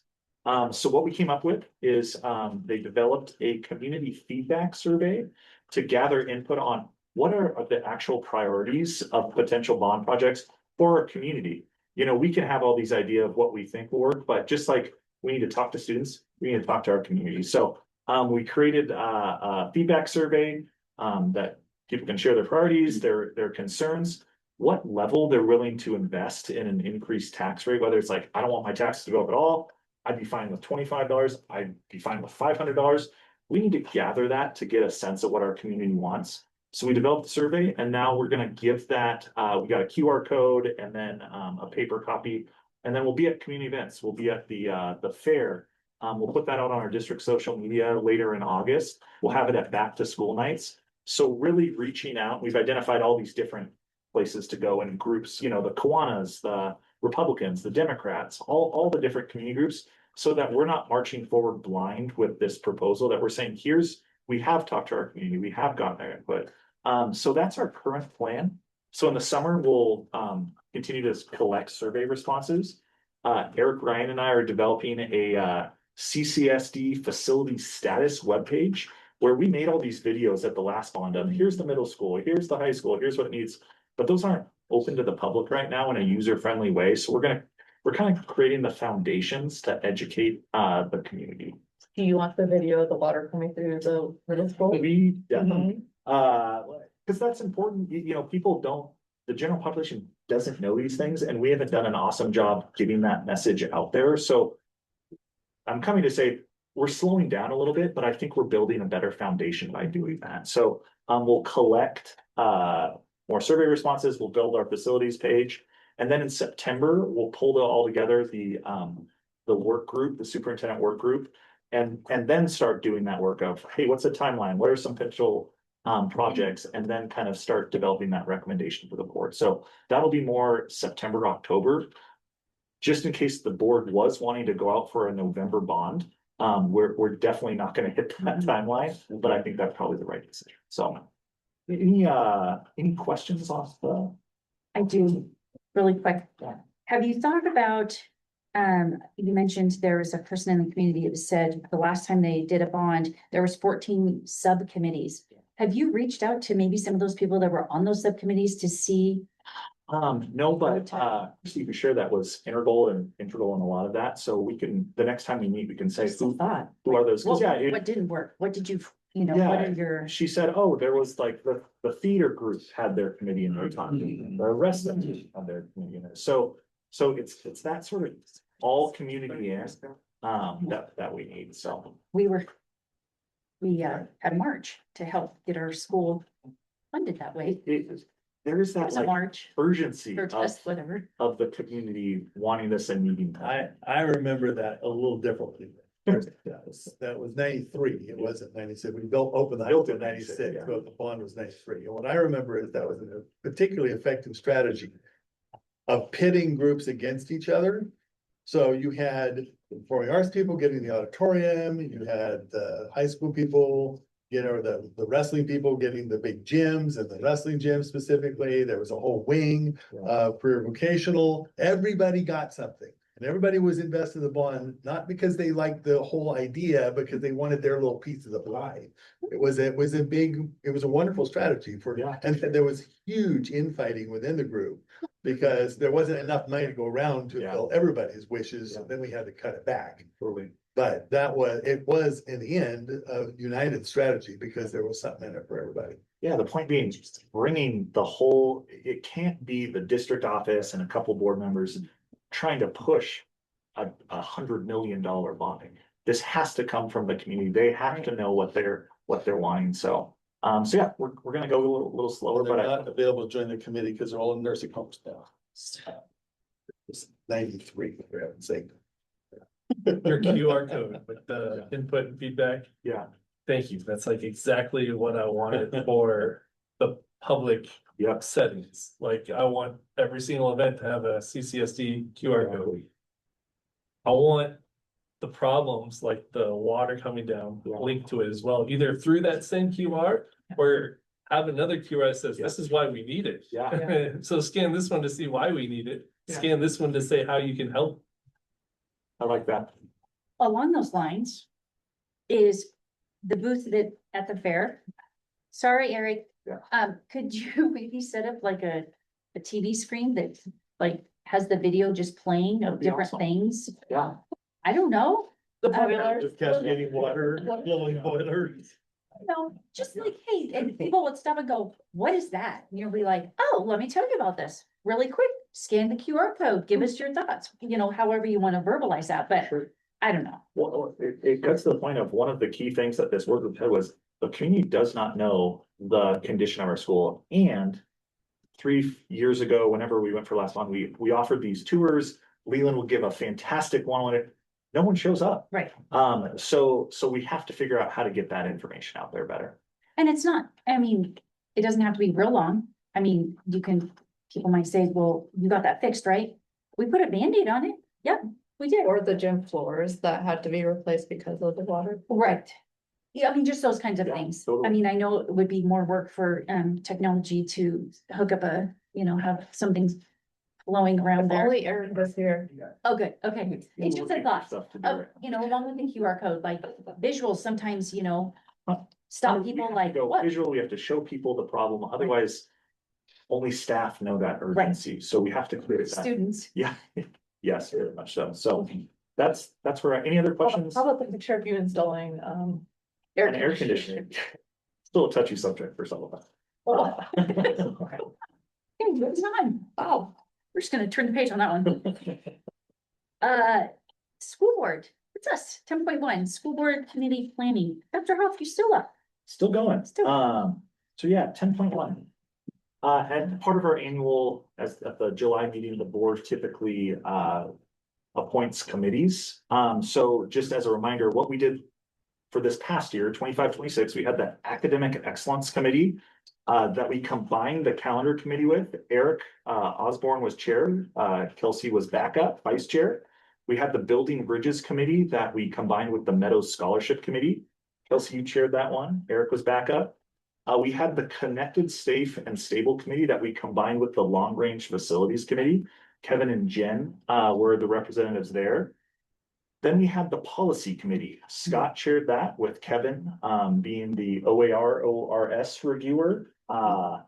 We classified bargaining. Jen's the board's representative there. Typically, we had 2 board members on the on the bargaining. We dropped it down to 1, and that seems to be working. Certified bargaining, Scott's the representative. So this was a new thing we tried. I don't know if it was my idea. conceptually was a good idea to combine all these committees. The feedback on what worked well was each board member having two assignments. That gives everyone a role, providing opportunities to learn. You know, if you've never been on the Meadows Scholarship, you learn the nuances of that, or the calendar committee. So that was really positive. The opportunities of feedback was there were too many committee meetings, was one feedback I had, particularly in the spring, where it was really hard to get both staff there, as people are very busy in the spring, as well as our board all have, outside of Kevin, who is doing plenty of stuff. Everyone's got full-time jobs, so we heard there was maybe too many committees, particularly during the spring, and that we also combining these committees, while I still think it's a good idea, it created some confusion where, for example, at the long-range facilities, you'd have all these people there, but then only some, we'd be like, well, you can't actually vote, only these. It created some clunkiness. Same with the calendar committee and the academics, where it conceptually is a good idea, but was a little clunky in playing it out. So as we look at next year, here's a brainstorm. This is totally the board's decision drafting, but I put together a proposal for at least us to start with. Because I think it's important that we keep the board working on the committees that are continuing to work. For example, the policy committee. Scott and Kevin we are knee deep in our rhythm to that, so it'd be and we don't want him to lose his role. So this again, it would just be a proposal. Policy committee, keeping it Scott and Kevin. Similarly, we're in the middle of classified bargaining, so it might, even though Jen might want this, it might be strange to shift her out of that role. Similarly with Scott, we're in the middle of certified bargaining. The Meadows Scholarship has its own unique nuances. Now that I'm not Kelsey- missing out. So Kelsey and Eric, and then calendar committee, just rotating those.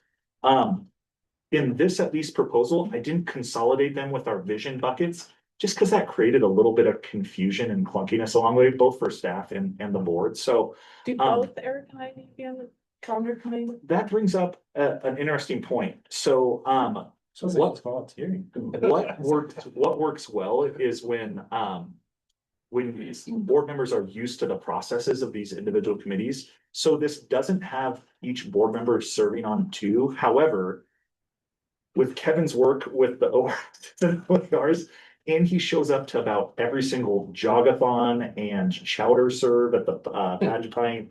And then with Jen, classified bargaining is going to take a while. So although you guys aren't on two with this proposal, I feel like everyone's working hard and putting in their fair share. So this is just a proposal. This is totally up for the board conversation.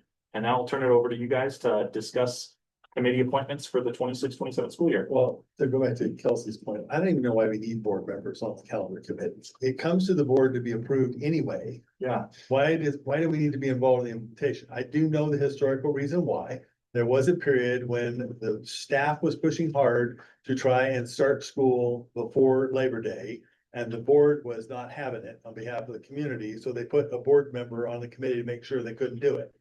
And then there was another period when the board got fed up with no school November and said, we're gonna have at least one more day in November when we have school than when we don't. Yeah. And instructed the board member to make sure that happened. Okay, those are historical artifacts. That's not necessary. We could just establish the principles and then let the staff put the plan together. I guess if staff can't get it right, we can put the board back on, but I don't think we need a calendar board representation on calendar. Let staff do it. There's no policy or anything. I'm looking at, because you've done the most with the Meadows Scholar. In the resolution, does it call for a board That's member? in the board, yeah, that's in the board, the formation documents. Okay, That was in. So- Will, so calendar committee, we can remove board involvement. Meadows Scholarship, I don't think. I think I felt like I provided zero value to the calendar. You represented well. No, like it didn't. I But noticed one date conflict, just one. okay, That was it. so that's good. Yeah. But for the Meadows, like I felt like we knew a lot of the kids and could help. with that. I did think we had a place in that one, because, yeah, we got to advocate for at least one or two kids Yeah, that probably wouldn't have gotten them without. and I think it means something to the people who Yeah. sponsor that the board shows up. That's true. Again, this is totally up for the board. I did update the proposal just now, just have no board members on the calendar committee. And one thing we will do, and this isn't board committee work, but fully intend, like I said, invite you guys to ride the bus again this year during the month of January. School lunch menu, school lunch week, I think Scott maybe was the only one that took me up on that, but those nachos, I believe, still will be served every Tuesday. As well as looking at inviting board members, the fall soccer donuts and coffee, the winter, wrestling, and again, we can't have three, but, and then the spring, what's our spring? Patty pint. The spring patty pint. There will be lots of opportunities that aren't on committees that the board, I would encourage you guys to attend, as well as school walkthroughs as well. Those were really a ton of fun. So that's the updated proposal without any board members on the calendar committee. Cool. Is this something we need to do tonight, or is this something we want to wait till our retreat? We'll bring this forward to the retreat. Cool. Okay. 10.2 school board retreat planning. Man, Looky there. your mind's worth out. Hey, our board retreat is next Monday, just a preview. We'll go through the board goals, update those. So it's very much a work session than a presentation. So be prepared to discuss. I've kept a list of every priority the board's talked about over the last year and tried to incorporate those. So we'll spend a lot of time on that. That'll be the bulk of the meeting. And then we'll have some operational items around Simply, around potential PERS bonds, just operational logistics things. So that's the plan for the board work session. I think we have 3 hours scheduled, Yes. so it should be great. It'll go fast. It'll go fast, ton of fun. And I feel Dr. Van Rokel's dashboard really set us up to where we've done a lot of the pre-thinking around. Hold it, what- think, last year we did not have. Yeah, Like, For there was- very. yeah, so I'm really excited about that. and look at that, we've got a picture of all of us. So Oh. All cleaned up. Right. Look at that nice hat you're wearing. that actually kind of grew on me throughout the He grew on us too. Never. No. All right, so, and that's all for that agenda. Okay, thank you, sir. Policy update. Our policy committee has been busy, Oh my gosh. busy. And so, There's so much more when this game coming your way. You know, this flood of policy. okay, I'm gonna still turn it over to Dr. Haas. Do you need some water? Ready to go, Okay. just getting started. Okay, so if you remember, so now that we have our policy committee, we've previewed all of these policies. We've talked about them, we've updated them. So what you're seeing is the draft, the draft that the policy committee is recommending can be adopted. One thing to note, you'll have on your table, this handout. That's an email from the Community School Boards Association, organization. There were 3 policies that they let us know just a couple days ago that they had some recommendations for. So what I'm gonna do is I'm gonna give an overview of all the policies. I'll call out the ones that they recommended. And then I think last time the board just did a mass adoption and pulled out any ones they weren't comfortable with. So with that, I'll jump into just giving a quick overview of all these policies. All right, so policy ACAAR, the Americans with Disabilities Act. All we did was add a in the first paragraph, it said the superintendent shall be designated as the district's ADA compliance officer. We updated that to say the superintendent or designee, because typically the SPED director is the compliance officer. So that's the only change on that one. To number 2, that's ACB, every student belongs, and that is one of the 3 that the community school board called out. It's on the second page of their email. And this ACB, that was a something that came from OSBA, I want to say about 4 years ago. So there was some required language there. ACB or the school board, community school board, just unpacks it and adds some additional language. So that's one that we could either pull out to have the policy committee review again, or accept their language or reject their language. So that's ACB. Number 3, policy AD, educational philosophy. This was one where we just fixed, it always said his or her, and we just changed that to their, to be consistent. Okay, now we're gonna go through a bunch of these that we had no changes, that this would, we reviewed a whole chapter. And just so that it can come to the board, we can update the date, so that way we're not having policies that haven't been reviewed in 10 years. So policy BB, we reviewed and had no changes. BBA, same thing, reviewed and no changes. BBBB, same thing. BBFB, same thing. BCD, same thing. BFE, no changes. BGGBD, no changes. BHA, no changes. BHE, board member liability. This was one that there was a question, Mr. Cooper asked, the board does have insurance coverage from the district. That's still the, you know, the term better than I do. What kind of insurance is it? The board coverage liability, and there's one other piece to it. It's in the EPL policy. Yes. The commercial, the property commercial. So the board is covered. That was a question we had on that. We have directors and officers also, right? Yes. That's it. So that whole second page, we reviewed with no changes.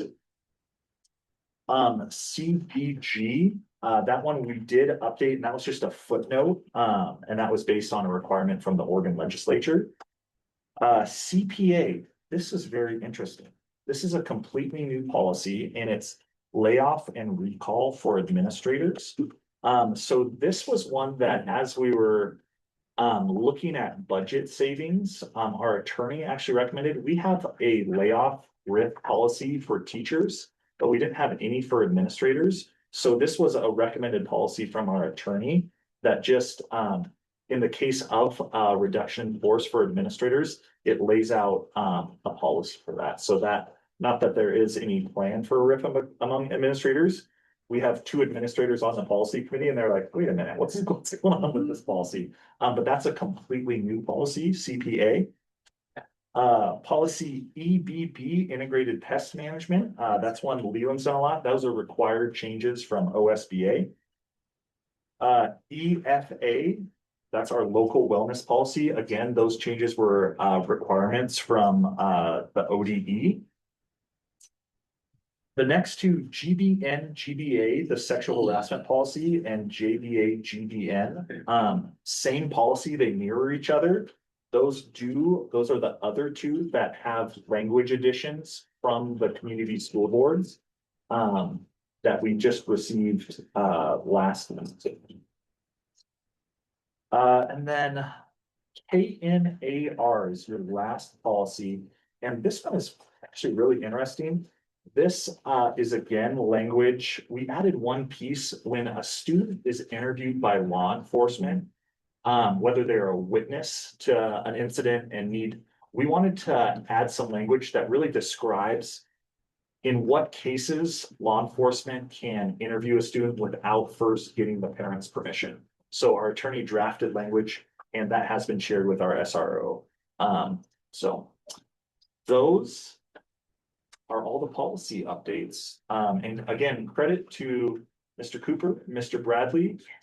We are making some, it might seem like a lot all at once, but we've been making a lot of good progress on policies as of late. I do have a question for our policy committee people. When the CSBO literally just sent us this information, did y'all take that into account when you met We haven't today? seen it till today. Okay, I didn't know if you had gotten. I have not seen it prior till this to. meeting, and Yeah. so my intent was to Okay. ask you to pull GBN, JBA and JBA, GBN and ACB off the approval list tonight, so we can take this into account and rework it. So 11.1718 and then 2, right? Pull those, I'm sorry. That's right. Okay, Yeah, it's 11.1 and then 11, 17, and 18. Is it 11.1 or 11.2? I thought it was 11.2. Sorry, 11.2. That's a higher. It looks like Community School Boards Association's input is to add both Title IX coordinator in Right. one of them and parental notification into both of them. I would be more cautious about the parental notification because that kind of depends on the nature of the complaint. If the parent is the harasser, then Mhm. obviously that's a different story. Then. Okay. So I want to be careful how we integrate that language. One note on The term. yeah, the process, Tammy and I, because of this, talked about, we'll work with community school boards to better align their feedback for our board Timeline-wise, meeting. So timeline. we'll have that better aligned with the policy.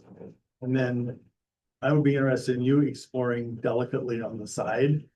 When we get feedback from the Community School Boards Association, is it truly coming from the association or is this Gary Richardson's personal opinion? What am I getting? That's a good question, because they are a smaller organization. So we can look at what What's that their is. internal format for Yeah. developing this input? I 'Cause see. if it's one person's input, I'm not sure I'm gonna slow down the whole process every month in For order that. to take that into account. I was Yeah. it was a committee of some sort. Yeah, I do believe they have some sort of legal counsel, but it's something to dig in, because they have. I'd actually give them credit, they have given us some good feedback over the last couple of years, but yeah, I'm wondering the process, that's a fair question. I don't know whether it's good or bad. I just want to know how I'm getting it. Yeah. If we're giving a lot of power to somebody. If it is Right. generally one person, okay. Okay. Do we have a motion?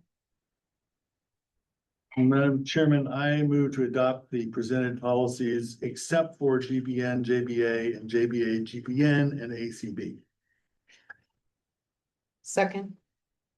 You're not gonna read all of them? No. I was- Fill them in if you like. All right, okay, so we have a motion a motion and a second to adopt the policies that are listed excluding GBN, JBA, GBN, and ACB. Do we have further discussion? Okay, let's vote. Kevin, Yes. Kelsey, Yes. Scott, Yes. Eric, Yes. and yes as well. I love our policy committee people. I just Yeah, I mean, we wanted, deserve a medal for all that research. Just need coffee. I would just want to note that as we read through Yeah. these, we increasingly are finding little things. Like I've been just. Today, we found out there was a report that was required every year that we didn't realize was required. Little things pop up. This is a good exercise of just keeping us hygienic with our own. There's so much. And you guys are doing it by sections, right? We're looking. One chapter or two chapters. Today we did two chapters. Okay. So the goal is just to march through the policy book till we read every single policy. And went through them and So we have two meetings. The first one is to do that. And the second one is to do deeper work and take the new recommended policies from OSBA and say, Then occasionally. want to do this or not. Well, maybe we Right. should Okay. add this statute. Okay. We're almost there. 12.0 upcoming dates. School board retreat, July 20th, 5:30 PM at the district office. Policy review committee, August 10th, and that's our virtual meeting at noon. School board meeting, August 10th, 6:30 PM at the district office. Moving to public comments. If you wish to make a public comment, please complete a comment card prior to the agenda approval. If you're viewing online, please type your full name and public comment in the QA prior to the agenda approval. When you're recognized, please state your name and any group you're representing. Keep your comments to no more than 4 minutes. A group of visitors with a common purpose should designate a spokesperson for the group. If you wish to request that the board consider an agenda item, please contact the superintendent at least 1 week prior to the next board meeting. For policy BEDDH, the board will not hear comments regarding any individual district staff member. If you have a complaint about a specific staff member, please contact the superintendent or the board chair. At this time, Eric, do we have anybody online? We do not. And Miss Tammy, do we have any comment cards? Okay, we are going to adjourn this meeting at 6:17. Thank you, everybody.